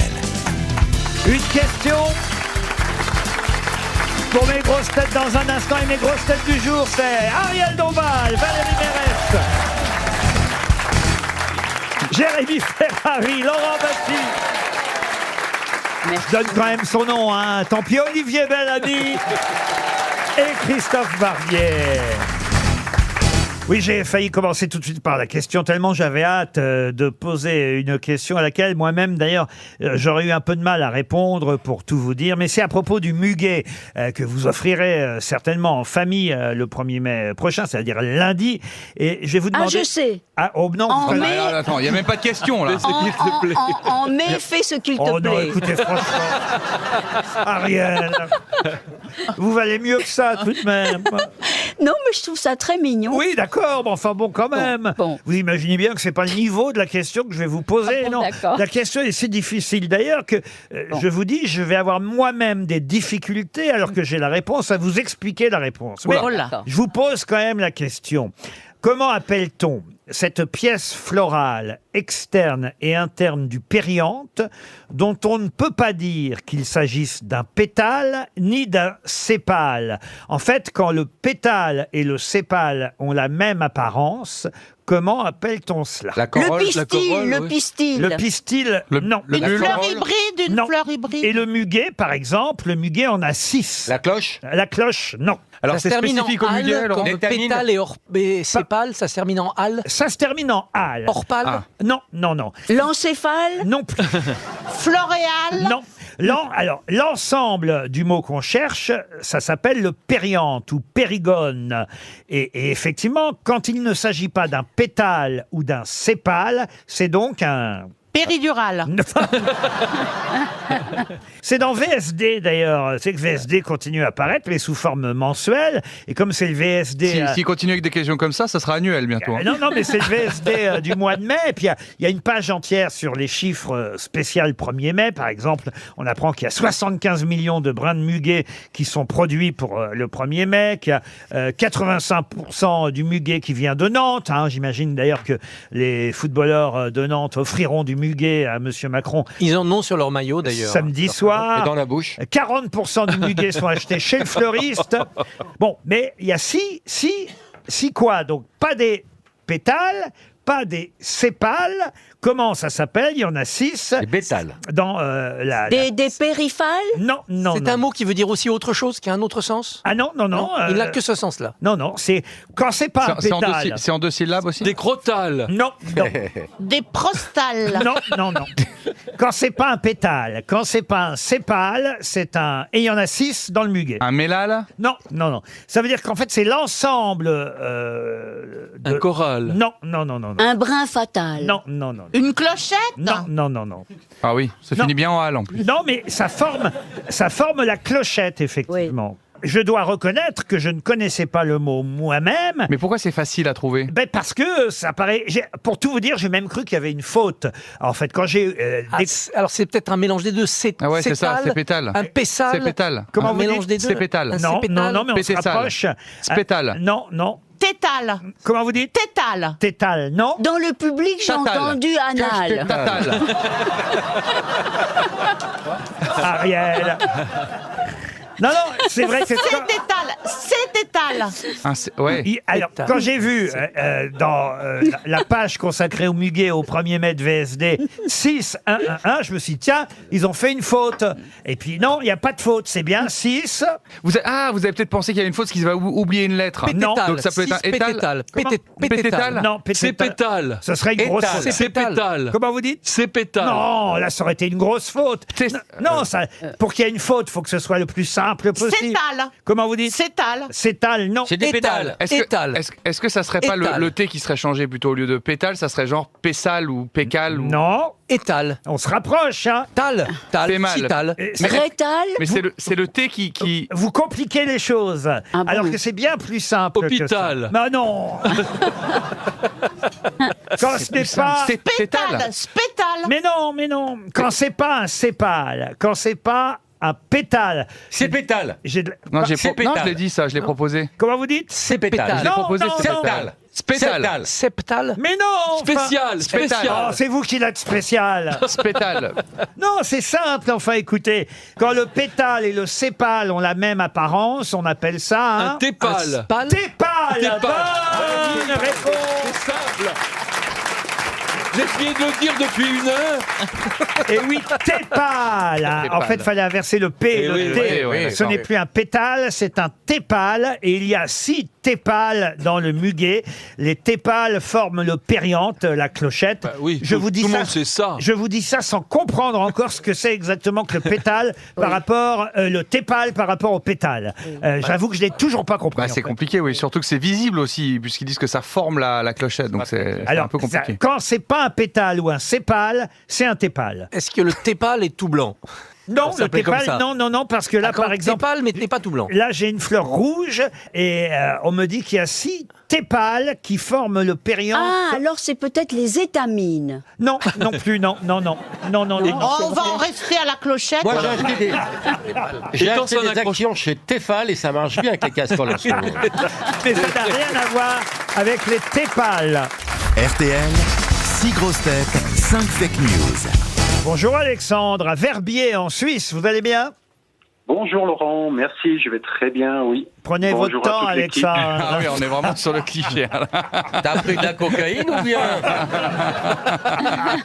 Comment ça va Alexandre? Ça va très bien. Je voudrais me permettre, avant que le jeu commence, de saluer également ma petite maman qui vous écoute tous les jours. Et c'est grâce à elle que je vous écoute. Oh bah alors, Elle se reconnaîtra. bien sûr, on embrasse votre maman. Bah, donnez son prénom à votre maman. S'il n'est pas trop long, parce que l'émission va se finir. Comment s'appelle votre maman? Panchika. C'était l'année des paix. Françoise en basque. Panchika? Non, Conchita. Et c'est quoi comme Mais non, pas Conchita. Je vois qu'Ariel Dombal est toujours un petit peu à peu près. Oui, voilà, exactement. Vous allez en tout cas peut-être, cher Alexandre, partir en Corse, un joli week-end à l'hôtel Pinarello. On a souvent vanté les mérites de ce 4 étoiles et c'est bien normal, c'est sublime. Hein. C'est face à la baie de Pinarello, une des plus belles baies de Corse. Un hôtel intime avec des terrasses, une piscine sur le toit, une vue évidemment magnifique sur la baie turquoise. C'est tout près de Porto Vecchio. Allez voir vous-même sur le pinarello.com. Vous pourrez vérifier toutes ces informations. Un week-end pour 2, Alexandre, à condition évidemment de repérer la vraie info parmi les fake news que vous allez entendre. Et tiens, on va commencer par Ariel Dombal. Alors, Alexandre, encore une nouvelle Barbie. Mattel vient d'annoncer la sortie d'une Barbie qui vapote en faisant la gueule à l'effigie d'Elisabeth Borne. Laurent Baffy. Règlement de compte à Marseille. Le professeur Raoult aurait été visé hier par des tirs de suppositoire à la chloroquine. Olivier Bellamy. Concert de casseroles. La chanteuse Angoune a publié un démenti ce matin expliquant qu'elle n'était pas anti-Macron. Elle chantait déjà comme ça avant.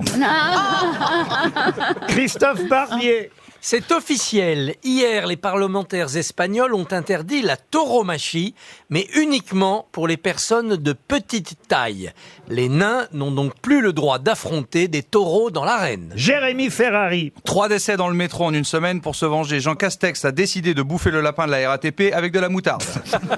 Valérie Mérès pour terminer. Finale de Coupe de France de football. Nantes contre Toulouse, samedi soir. C'est officiel, Emmanuel Macron soutiendra Toulouse. Il ne veut pas que ce soit 11 gilets jaunes qui gagnent. Eh oui, évidemment. Alexandre, à votre avis, qui a dit la vérité? Alors, on m'avait conseillé de regarder un petit peu les informations hier, et le truc le plus absurde que j'ai trouvé, c'est sur la tauromachie en Espagne. Donc ça sera ma réponse, je crois que c'est Christophe Barbier. C'est monsieur Christophe Barbier qui vous a parlé des nains interdits de corrida et qui effectivement avait la vraie info.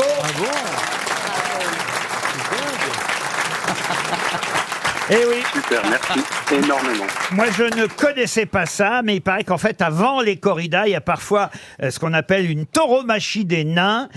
Sont des représentations pendant lesquelles, pour divertir le public avant les vrais... Un jeté de nains. Non, pas un jeté. Des nains contre des vachettes. Voilà. Bah oui. Je suis déçu d'apprendre que ça s'arrête le jour où je sais que ça existe. Parce que j'aurais quand même bien regardé ça. Alors, ce sont des Ils nains... ont fait des veaux contre des mornais aussi, ça n'a pas marché. Ce sont des nains toreros qui, en fait, se déguisaient, par exemple, en pompiers et pourchassaient des jeunes taureaux sans mise à mort, hein, ni des taureaux, ni des nains. Hein. Et évidemment, c'était de moins en moins populaire. Ouais, c'est n'importe quoi. Et jeudi, la loi a fini par interdire les spectacles ou les activités récréatives dans lesquelles des personnes présentant des infirmités étaient utilisées pour susciter la moquerie, le ridicule ou la dérision du public. Donc, plus de nains contre des taureaux dans les arènes avant les vrais corridas. Après tout, je trouve que c'est une loi plutôt... Oui, c'est bien. Jeu de nains, jeu de vilains. Oui, alors en même temps, les nains qu'ils faisaient, on les forçait pas. Hein. Ben non, ils devaient même gagner peut-être un peu d'argent avec ça. Voilà. Ah bah oui, j'espère que c'était pas gratuit, oui. C'est pas la fin des grosses têtes, là, si on n'a plus le droit de prendre des gens handicapés pour amuser les autres. J'espère qu'ils vont les laisser en porte-clés dans Fort Boyard. Ça devait être rigolo. C'est pas ce que je veux dire. Je veux dire. Si, c'est ce que vous voulez dire. C'est vrai que quand on a... Bah déjà, ça dépend combien il y en avait, quoi. Non, mais est-ce qu'on leur a demandé leur avis? Bah oui. Ah bah oui, quand même. On les Ils force sont pas. petits, mais ils sont majeurs. C'est vrai. Si on les remplace par des obèses, ça sera plus facile pour les taureaux. Non, mais enfin, moi, j'ai joué longtemps avec un nain adorable qui s'appelait... non, Comment il s'appelait? Il est mort d'une grippe, je sais. Oui, c'est vrai, Pas il est d'une mort grippe, d'un rhume. D'un rhume. Elle nous l'avait raconté. Voilà. Ariel, Mais il déjà. s'appelait Carlito, mais tout ça pour dire qu'avant d'être sur scène au théâtre, à l'Opéra Comique, il était dresseur d'éléphants quand même. Non, mais c'est vrai. Ah, mais c'est Carlos qui était au Magic Circus. Oui, c'est ça. Ah, Ouais, je le voyais au bar, oui. il commandait toujours un demi. Oui. Vous l'avez connu aussi bah oui, il était au Grand Magic Circus avec Jérôme Savary. Voilà. Mais comment ça, dresseur il était d'éléphant? Attendez, adorable. parce que... il était adorable. Vous l'avez joué avec lui? Non, j'ai pas joué avec lui parce que moi, j'ai pas joué dans le Grand Magic Circus. J'ai fait la femme du boulanger. Non, mais il est mort, c'est vrai, juste après la pièce. Ça s'appelait La Belle et la toute petite bête. Et c'était lui, la toute petite bête. C'est vrai, je me Mais souviens. Ah oui, ça s'appelait La Belle et la toute petite bête. Oui, J'avais oublié. La belle et la toute petite bête. Et vous étiez la belle? Moi, j'étais la belle et j'étais amoureuse de la toute petite bête. Et c'était lui à l'intérieur d'un costume de hérisson. Et ben même ça, Tom Cruise, il l'aurait fait. Et alors, pourquoi il est mort à cause de ce spectacle? Mais justement, ce qui est terrible, c'est que son costume de hérisson lui donnait très très chaud. Évidemment. Donc, on avait mis une espèce de petite tour rafraîchissante dans les coulisses. Et dès qu'il sortait de la scène... Fallait lui mettre un petit biberon comme on met dans les cages des lapins pour lui il ouvrait son petit costume pour se rafraîchir un petit peu en Et ouvrant montrer sa bite aussi. Voilà. Et alors, il a pris froid, tout simplement. Non, mais... Oh là là, mais tu me fais peur. Tu me fais peur. Non, mais... Tu me fais peur parce que moi, je fais ça tous les soirs. Quand je sors de scène, je me précipite sur le ventilateur et j'ouvre ma robe. Ben oui, le théâtre, c'est dangereux.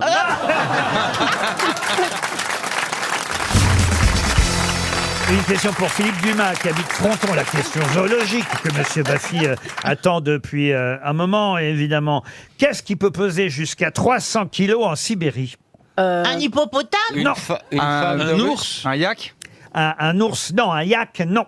Un narval? Un narval, non. Un igloo? Un mammifère? Un mammifère, Ouais, oui. Est-ce que c'est dans l'eau? Ah, ça peut être dans l'eau. Un mammouth Alors, gelé. lion de mer. un phoque, un phoque, un lion un de phoque. mer. Un orque, Mais, un ça, orque. mais ça ne va pas trop dans l'eau normalement, mais ça peut y aller. Alors, peut un y aller. pingouin. Ah oui, un pingouin de Sibérie, oui. Un bison. Non, non, non, non. Un phacochère. Ah non, non, non, non, non. C'est pas un lion de mer? Un lion de mer? Non, Un non. phoque, un Non, morse? non, non, non. C'est, écoutez, franchement... là, Un ours. non, pas un ours, c'est très facile.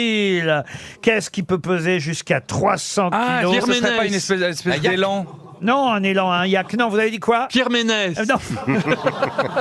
C'est pas un être humain, quand même. Qu'est-ce qui lui arrive à Bellamy? Est-ce que ça a des cornes? Ah non, ça n'a pas de Un cornes. loup. Mais non, pas un loup. Ça mange de la viande? 300 Ah kilos. oui, ça mange de la viande. 300 kilos. 3,30 m, si vous voulez. Un grizzly. Non, non, non. non. Ah, je sais, simplement un lynx. Mais non, Mais non. on se rapproche en même temps. Ah bon? Un tigre de Sibérie. Un tigre de Sibérie, évidemment.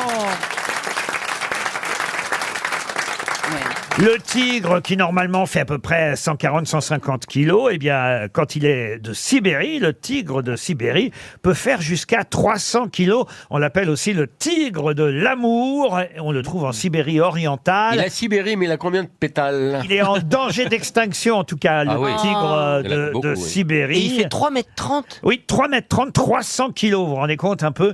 Ah oui, et alors en Sibérie, son territoire peut aller jusqu'à 1000 km², et c'est le plus grand félin du règne animal, le tigre de Sibérie. Ça a mis un tout petit peu de temps, mais c'est quand Mais il même a une trouvé bonne quand même. réponse de Laurent Baffy. Ah, peut-être vous connaissez cette Australienne, une Australienne qui vient de publier un livre qui fait un tabac aux États-Unis, mais chez nous en France aussi. Il y a d'ailleurs différentes versions de sa révolution. C'est dans les meilleures ventes de livres du moment, mais de quelle révolution parle Jessie Inchauspé dans son livre? Jessie Ah, Inchauspé. les révolutions des logarithmes. C'est-à-dire, expliquez Ariel. C'est-à-dire que maintenant, nous avons affaire à l'intelligence artificielle. Oui, ah oui, Et ça, donc- on en a la preuve. On en a souvent la preuve ici, oui. Et donc, tout le territoire logarithmique... Je la laisse se fatiguer, qu'est-ce que c'est? laissez-la un petit peu. Bah, c'est- Elle va pas c'est- tenir sur la distance. Vous pourrez repasser c'est- quelques chansons de Moustaki pendant qu'elle parle. Non, mais c'est un... Enfin, elle a écrit une chose sur la technologie. Non, non, pas du tout. Rien Non. à voir avec ça a les un rapport avec le logarithmes. féminisme? J'y ai presque cru, moi. Ah non, non. Non, non. Écoutez, son livre s'est déjà vendu à 1 million d'exemplaires, traduit en 41 langues dans le monde.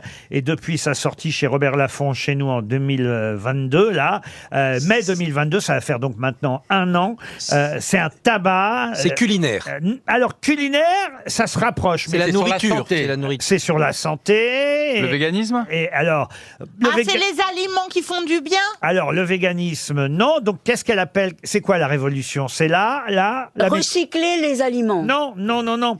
Je vous donne le titre, j'enlève le mot qui compte. Faites votre 1-1 révolution. Jaune. Non, non, non. Menu. Non, menu, non, non. Nano. Notre bio-révolution. Pas bio-révolution. C'est, écoutez, si vous aviez regardé les classements des ventes en ce moment, Ouais, mais oui. vous auriez vu ce livre. C'est un tabac. C'est signé Jessie Inchauspé. Alors, évidemment, je vous accorde que ce n'est pas le meilleur roman du monde. Hein. On parle bien d'un livre une forme de développement, si ce n'est personnel, en tout cas, qui va vous permettre de perdre quelques kilos ou de ne pas en prendre. Votre gluten. Ah ben alors On c'est se fait- rapproche. faites votre Gluco-révolution. régime. Vous faites votre gluco-révolution. Alors, glucose. Glucose révolution. Glucose révolution, je vous l'accorde, Christophe Barbier. Et oui, la glucose révolution, ça s'est vendu à 1 million d'exemplaires dans le monde. Et c'est une méthode qui permet de maîtriser son taux de glycémie. Il paraît qu'il faut boire une cuillère de vinaigre avant chaque repas. Et alors, il ne faut pas prendre du vinaigre balsamique parce que, paraît-il, c'est trop... Il y a du sucre, dans le balsamique parce qu'en fait, c'est n'importe quoi. Bon, ça dénonce cette émission. Mais en revanche, si vous prenez un bon vinaigre normal, une petite cuillère avant le repas, et là, vous n'allez pas, le sucre ne va pas s'attacher. Vous voyez ce que je veux dire? Ah oui. Ah oui. Ah bah je vais essayer. Ah oui, Valérie. Hein? Et à part la cuillère de vinaigre, c'est quoi sa révolution? Ah bah l'autre petit conseil que je peux vous donner, Valérie. Oui. Alors, vous notez, hein, une cuillerée de vinaigre avant chaque repas. Bon, là. Et vous comment? Est-ce que le vinaigre de cidre c'est mieux que le vinaigre? Oui, très bien. Bah c'est même voilà. Très bien. Eh ben je vais prendre du vinaigre cidre de bio. Voilà. Vinaigre. Alors après Laurent, il en vend pas, hein, parce que là tu lui demandes comme si, comme s'il allait te sortir une bouteille derrière le comptoir. T'as conscience que... Et alors après, vous pouvez manger ce que vous voulez, à une seule condition. C'est de recracher. C'est de vomir. Non. C'est qu'avant de manger des pâtes, de la viande, tout ce que vous voulez, des pommes de terre, des féculents, tout ce que vous manger voulez. des fruits avant. Voilà, vous devez manger de toute façon un peu de légumes en entrée. Si vous mangez des légumes en entrée, après vous pouvez manger tout ce que vous voulez parce que les légumes vont empêcher le reste de s'attacher. Vous voyez, ça plus le vinaigre. C'est surtout qu'après du vinaigre et 8 kilos de carottes, t'as plus faim. Donc de toute façon... Oui, mais malheureusement, c'est pas de ça dont j'ai envie quand je rentre après le théâtre. On sait, pas de détails. Oui. On sait, ouais. Mais c'est bien, c'est très protéiné aussi. Non, mais une petite cuillerée une petite cuillerée de vinaigre, ça Oui, se peut. la cuillerée de vinaigre, ça va. Ça, je peux. Ah, Ariel, c'est quoi, vous, votre secret? Bah, elle mange plus depuis 1988. Ça doit être ça, vous avez raison, Ferrari. RTL, la valise. La valise a été gagnée hier. Oui. 1097 € dans la valise. Je peux pas vous la redonner, pas 2 jours de suite, Ariel, quand même. C'est vrai que je la fais gagner à tous les coups. Je propose que pour une fois, on la confie à Valérie Mérès, puisque c'est la Saint-Valérie aujourd'hui. Oui. Valérie, vous méritez la valise. Oui. Et En Ariel... plus, elle n'est pas lourde. Ah non, elle a peu de chances d'être gagnée, parce que quand même, il y a un petit piège. Encore que Philippe Cavrivière soit très écouté chaque matin sur RTL, et chez Amandine Bégaud et Yves Calvi, vers 7h55, c'est lui qui a ajouté, qu'est-ce qu'il a ajouté? Une casserole offerte par M6 Boutique dans la C'est valise drôle. RTL, en plus des 1097 € et un mois d'abonnement à Kitok. Alors, quel numéro allons-nous appeler, Ariel? Alors, on va appeler le numéro 3. Valérie, notez bien, Sébastien Zinger habite en Belgique, à Nivelles précisément. C'est connu ça, hein, Nivelles, en Belgique. Ça va sonner chez monsieur Sébastien Zinger. C'est parti, nos amis belges peuvent gagner eux aussi à la valise RTL.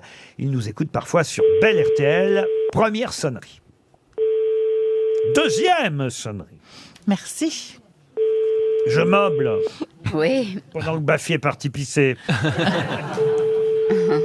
Nous entend en plus Baffy dans les toilettes parce qu'on entend RTL dans les toilettes. Ah, il nous entend. On peut dire toutes les conneries qu'on veut. Peut-être qu'il pisse pas alors. Hein. N'est pas disponible pour le Alors, moment. à force de prononcer, tu peux la agiter maintenant.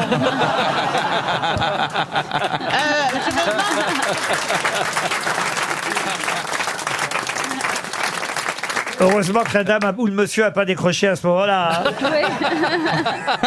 Mais justement, non. Non, il n'a pas décroché. Un autre numéro. Alors, on va prendre le numéro 9. Le numéro 9. Numéro 9, Odina Martinez. Le revoilà, dites rien. Ça a sonné chez Mme Martinez. Odina, qui habite à Biscarrosse. Biscarrosse. C'est Bellamy qui part aux toilettes maintenant. Ah ben, moi, je tiens 2h30 sans souci. Oui, mais moi et Laurent, on boit pas beaucoup. Ça sonne. Allô? Allô? Non. Bah non, mais enfin, si tu sais plus reconnaître un répondeur d'une personne réelle. Oh, écoute, ça va. Hein. Parce que même si la voix, tu confonds, personne répond en faisant 0, 6. Je veux dire, vraiment, là, c'est au cas où. Au cas où quoi. Prenez votre vinaigre, Ariel va donner un autre numéro. Alors, c'est le numéro 5. On va appeler Julie de Marcy. Mme de Marcy. D'Omarcy? Non, pas d'Omarcy, de Marcy. Elle habite à Fontaine-les-Capis dans la Somme. Julie de Marcy. Ça sonne chez Julie. Fontaine-les-Capis? Oui. À propos, vous avez appris pour Julie, Laurent? Vous n'êtes pas chanceuse, Valérie. C'est pas compliqué. Quand je la fais, ça répond pas. Vous êtes sur la messagerie Orange de Julie de Marcy. Veuillez laisser votre message après le bip. Bon, Bafi, laissez-lui un message. Julie, bonjour. On vous appelait pour la valise, mais vous n'étiez pas là et vous avez perdu. Cela dit, vous n'avez pas tout perdu. Je dis, dans un cadre de rattrapage, on pourrait passer chez vous, dans un cadre un peu érotique. Envoyez-nous vos mensurations, une photo de vous et de vos amis proches, et on passera. Voilà. En attendant, je vous offre mon dictionnaire et je vous invite à voir mon spectacle. Je vous fais des bisous, Julie. Ah bah c'est sympa quand même. Bah oui. Corinne, elle n'a pas tout perdu. Allez, on va appeler Delphine Daubord, le numéro 4. Donne-moi le 4.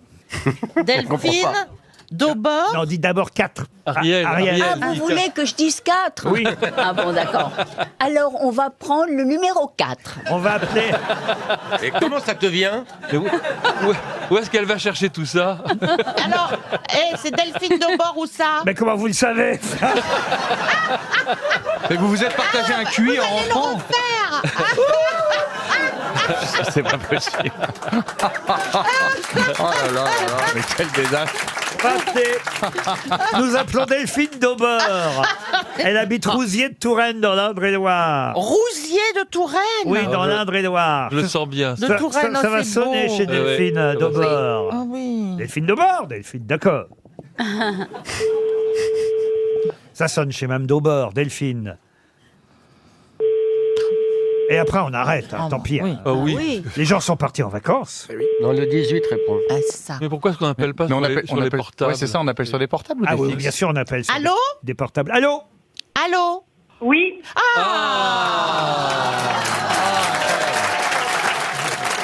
Ne raccrochez pas. Excusez-nous, c'est une erreur. Non, Delphine Daubord? Oui, c'est bien moi, je viens de comprendre qui c'est. Alors, c'est qui? Eh ben, déjà, est-ce que vous allez bien? Oh bah, et vous-même? Eh ben, maintenant que j'ai votre appel, je pense que ça va aller mieux. Ah, bah, c'est bien, je suis contente. Et vous savez pourquoi je vous appelle, alors, du coup? Ah oui, c'est pour que je vous donne plein de réponses. Oui. Pour la valise RTL, Delphine. Voilà, pour la valise avec Laurent Ruquier, tout à fait. Et c'est Valérie Mérès qui a choisi au hasard votre numéro. Elle est gentille. Alors Valérie, posez la question fatidique. Alors, est-ce que vous savez ce qu'il y a dans la valise? Il me semble que oui. Ah. On va voir. On va voir. Donc, en premier, donc il y aurait 1097 €. Exact. Oui. Un mois d'abonnement à kitok.fr, box repas à cuisiner, pour Oui. 40 repas livrés à domicile. Très bien, vous me Parfait. faites la totale là, dites donc. Bravo. Et puis Une casserole offerte par M6 Boutique par Caprière. oui, Cavrivière. 2 jours de suite. Aïe, aïe, aïe. RTL est en train de chuter en bourse. Mais oui. La valise est gagnée 2 jours de suite. Vous venez effectivement de gagner la valise RTL. Comme on est très en retard, je vais vous demander ce que vous faites rapidement dans la vie, Delphine. Alors, je ne travaille pas actuellement parce que j'ai beaucoup de problèmes de santé. Oh, bah alors écoutez, on est Oh. ravis de vous offrir 1097 €, une casserole, ça vous en ferez ce que vous voudrez, offerte par M6 Boutique et un mois d'abonnement à Kitok. Bah, vous pourrez cuisiner avec la casserole en question. Et c'est vous qui choisissez le nouveau montant de la valise, alors, Delphine. 1081 €. 1081 € dans la valise RTL. Et attention, on rajoutera quelque chose pendant le week-end. Mais qui est l'invité mystère? On cherche sur RTL. Bienvenue aux grosses têtes, invité mystère. Vous allez bien? Bonjour. Bonjour. Oh là, oh Voilà. là. Oh là. Invité Barry White. mystère, est-ce que vous portez la barbe? De temps en temps. Ah, de temps en temps, ça veut dire que vous Vous pouvez êtes un être un homme. barbu, quoi. Non, mais j'aime bien me déguiser. Est-ce que vous êtes une D'accord. femme? Vous êtes une femme ou un homme? Vous êtes une femme? Ça dépend. Ah bon? Vous êtes transgenre. J'aurais bien aimé. Ah ah. Vous voulez vérifier votre sexe? On ne quitte pas. Non, non, je suis une femme. Bonjour à tous. Invité mystère, Oui. est-ce que vous jouez d'un instrument? J'ai joué du piano, oui, quand j'étais enfant. D'accord. Est-ce que vous êtes connu pour plusieurs activités artistiques? Oui. Oui. Christophe Barbier et Valérie Mérès proposent le même nom. C'est assez rare, ça. En même temps, ils ont eu la même idée. Amanda Lear. Êtes-vous Amanda Lear? Ah oui. Alors revérifiez votre sexe. Alors. Vous n'êtes pas Amanda Lear. Non. Mais vous la côtoyez de temps en temps, je crois. J'aime beaucoup Amanda, oui, on s'aime beaucoup. Est-ce que vous prenez de la drogue et si oui, laquelle? Alors... Oh là. Oh là. C'est le Père Noël. Oh, c'est le nounours de Bonne Nuit des Petits. Non, vous ne vous droguez pas, invité Ah, mystère. pas du tout, je me suis jamais drogué. Pourquoi Parce que je n'ai pas d'attirance pour ça. Ah bon. Est-ce qu'il vous arrive d'être alcoolique? Alors j'ai beaucoup, enfin dans ma jeunesse, oui, plutôt j'aimais bien les bulles. Et Mais puis, vous ne buvez plus. Ah, depuis longtemps, oui, j'ai D'accord. arrêté. Est-ce que vous vous prostituez? Est-ce que vous avez fait de la politique? J'aurais pu. Ah, vous auriez pu, mais vous l'avez pas fait. Non. Vous auriez pu, c'est-à-dire qu'on vous a proposé? Pas encore, mais c'est vrai que ça m'a attiré à un moment donné. Voici un deuxième indice musical. Ah, on n'a pas fait le premier. non. Bah oui. J'allais dire, le premier m'a pas du tout aidé. Hein. Il s'est niqué tout seul. Passez directement en troisième, Laurent. Oui, mais j'avais envie de commencer par le alors, effectivement. C'est vendredi, on est fatigué. ouais. Voici le premier indice musical. Les grandes chanteuses de jazz, oui, je trouve. Et c'était sur votre premier album, Invité Mystère. Ah, donc vous êtes chanteuse. De temps en temps. Est-ce qu'on vous voit ailleurs, par exemple, est-ce qu'on vous voit beaucoup à la télévision? Oui, bien sûr. Est-ce que vous avez couché avec quelqu'un de connu? Bien sûr, évidemment, la liste est très longue, mais je ne m'étalerai pas sur ce sujet. Mais juste un nom. Oh, non, parce qu'il est parmi vous, alors. Ça va aller vite, hein? Ah bon? Moi, je vois que deux possibilités. Ah non, trois, pardon. Trois, tout de même. Ah bah 4 avec Ariel. Ah, mais oui, parce qu'elle est transgenre. Ah. Ariel pensait que vous étiez Julie Pietri. Êtes-vous Julie Pietri? De temps en temps. Olivier Bellamy pense à Nicole Croisille. Non, pas du tout. Valérie Mérès, Marianne James. Voici le deuxième indice tant attendu. Mais vous n'êtes pas Clara Morgan. Grâce à cette chanson, Valérie Mérès et Ariel Dombal vous ont identifié. Bravo Valérie, bravo Ariel. Ah bah oui, là quand même c'est une chanson qui devrait vous indiquer quelque chose. Ça va, ça vient. Vous jouez dans une série? J'ai joué dans plusieurs fictions, oui. Mais pas des séries. Des fictions, mais pas des séries. Pas des séries. Est-ce que vous avez eu un rapport avec un président de la République? Plusieurs. Elle a traîné Bordeaux. Voici un troisième indice. C'est vous qui chantez avec lui, mais évidemment, on a passé que la première partie, Invité Mystère. Bien sûr, vous êtes malin, Laurent Ruquier. Laurent Baffy pense à Julie de Repin. Non. Est-ce que vous êtes ce qu'on appelle une chanteuse à voix? Oui. On peut dire. Ah oui, Ah oui, je te le confirme. Sinon, c'est une chanteuse à faune, connard. Vous voulez encore un indice, messieurs? Parce que c'est vrai que la Barbier, Bellamy, Ferrari et Baffy sèchent lamentablement. Mais oui, c'est incroyable. Je l'ai. Oui. Tiens. Je sens qu'il y a du Jane Birkin qui va arriver. Bravo. Et oui, Laurent Baffy propose Jane Birkin, Christophe Barbier propose Jane Birkin, Jérémy Ferrari propose Chita. Pas con. Mais Olivier Bellamy, lui, vous a identifié. Bravo Olivier Bellamy. Et une chanteuse à voix, Jane Birkin? Ah bah non. Allez, un dernier indice facile, celui-là. C'est quoi, Laurent Baffy? Il a écrit, évidemment, Daniel Balavoine. Monsieur Barbier sèche lamentablement parce qu'il veut pas qu'on sache que c'est lui qui a couché avec vous.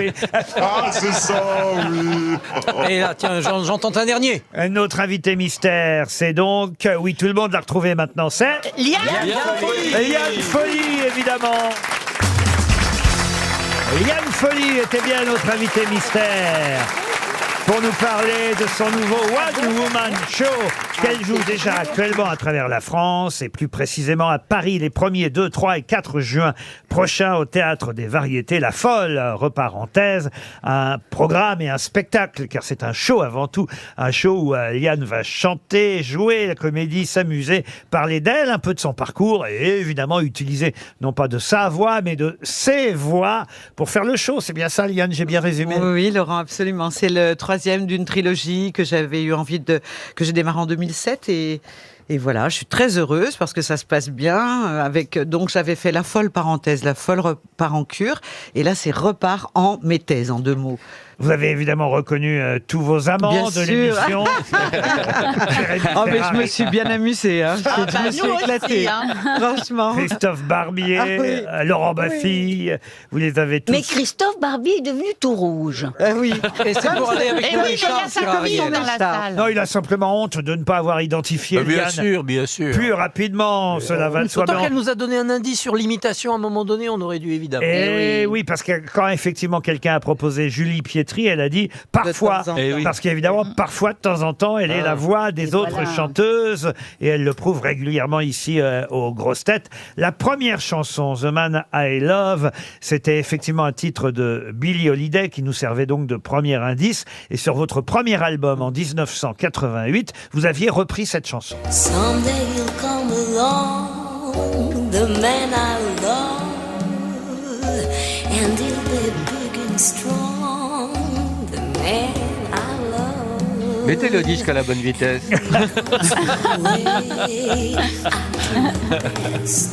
Le deuxième indice, là, franchement, Monsieur Baffy, plutôt que de dire des bêtises, vous voyez, mieux fait, à partir évidemment de ce succès de Slimane et Vita, ça va, ça vient, d'identifier quelques décennies précédentes. L'autre succès avec le même titre, ça va, ça vient, succès de Liane Folly. Ça va, ça vient, ça te prend là comme ça fait des choses blues et roses. Ça passe par le haut, par le bas, ça te prend partout. Alors c'est drôle parce que mes parents adoraient rire, hein, c'était des vrais clowns. Et un jour, ma mère écoute la chanson comme ça, la première fois que je lui fais écouter. Alors elle me dit, oh bah dis donc, c'est coquin. Hein. Alors elle écoute, puis elle me dit, t'as oublié, ça rentre, ça sort, ça fait ressort. Ça va, ça vient. C'était le deuxième indice. On regarde et on revient sur les indices au fur et à mesure, évidemment, chère Liane. Mais justement, comme je n'ai pas encore vu le spectacle, mais j'ai retenu les dates et je serai, je crois, le 1er au 2 juin pour venir vous applaudir au Théâtre des Variétés. Est-ce que justement, vos grands succès, vos chansons, vous les jouez, vous les chantez sur scène dans ce One Woman Show? Ah, pas du tout. Là, c'est vraiment un spectacle musical où je raconte, en fait, comme je viens d'avoir 60 ans, un peu. Comme vous, Laurent. Mais non! Je raconte. En fait, je raconte tout. Salopard. On peut raconter ce qui est arrivé l'autre jour. C'était tellement drôle dans Club Première. Parce qu'on avait envoyé sur Paris Première, dans notre émission Club Première, on avait envoyé quelqu'un aller voir Liane qui jouait pas très loin de Paris et quelqu'un était allé l'applaudir en région parisienne. Et j'interroge cette dame, une jeune femme d'ailleurs, elle dit mais je suis fan de Liane Folly, je l'avais déjà vue en 21. Oui. Oui, elle a dit c'était génial. Évidemment, il voulait dire 2021, mais personne, c'est ça la nouvelle génération. En 21, c'est 1921 pour nous. Oui, c'est vrai. Mais non, c'était bien 2021. Mais Liane, vous avez quoi, 35 ans de carrière? Alors, 35 ans, je fête là mes 35 ans de carrière discographique, mais en fait, j'ai commencé avec mon père, donc là, je vais fêter mes 48 ans de scène le 14 juillet prochain. Et ben voilà, parce que vous avez démarré dans les balles populaires. Le 13 mai prochain, vous serez au Crest. Je pense que c'est le Montpellier, Crest. c'est Montpellier. Montpellier, le 27, la Reims. Oui. C'est dans le 64. Ah bah ça, c'est Pau, voilà. Et je vais après, aller donc, c'est le Théâtre des Variétés. 1er, 2, 3, 4 juin. Ensuite, il y aura Bordeaux en juin, le 15 juin à Bordeaux. Ça, c'est une date importante. Lille, le 17 juin aussi pour nos amis lillois. Puis, il y aura Fos-sur-Mer au mois d'août, Gisors, Dreux, Liège, Poitiers, Namur. Ah, pour nos amis belges, Namur. Ce sera en octobre. La Baule. Bon, il y a plein de dates qui vont se rajouter d'ici là. Oui. Neuilly, pas Neuilly-sur-Seine, Neuilly-sur-Marne. En 2024, il y a déjà des dates pour 2024 et même Marseille en 2024. Le nouveau One Woman Show de Liane Folly, La Folle Reparenthèse. Faut aller vous voir, en fait, pour comprendre exactement ce qui va se passer dans ce spectacle. Vous jouez du piano, tout à l'heure, vous nous avez dit, j'ai joué du piano quand j'étais enfant. Oui, j'ai fait du piano très jeune. À l'âge de 5 ans, j'étais au conservatoire, du solfège et du chant. En 1912, chérie, au même moment où je suis né à peu près. Et donc en fait, je raconte vraiment, c'est un peu ma vie, mais c'est aussi des billets d'humour sur c'est très bienveillant. Quand parfois on me demande, je me moque pas finalement, parce que les gens que j'imite, je les aime profondément, je les admire, mais c'est ce jeu d'incarner plutôt que d'imiter. Quand je pars en imitation, je les incarne, je rentre dans leur peau, je pense que, c'est une expérience incroyable. Oui. Charles Aznavour avait chanté La Belle et la Bête avec vous, Liane Folly. C'était le 3e en rien. Vous aviez fait à nouveau un tube avec cette chanson. Mais je ne peux pas, je ne sais pas, et je reste planté là. Les lois ne font plus les hommes, mais quelques hommes font la loi. Et je ne peux pas, je ne sais pas, et je reste planté là. Et Liane Folly est en tournée avec son show interactif et introspectif. Et elle passe par Paris début juin au Théâtre des Variétés. Puis elle va revenir avant, évidemment, aux grosses têtes avec nous. Liane Folly, merci. Merci à tout le monde. D'être venu nous voir. À demain, 15h30. Bon week-end sur RTL. Hop.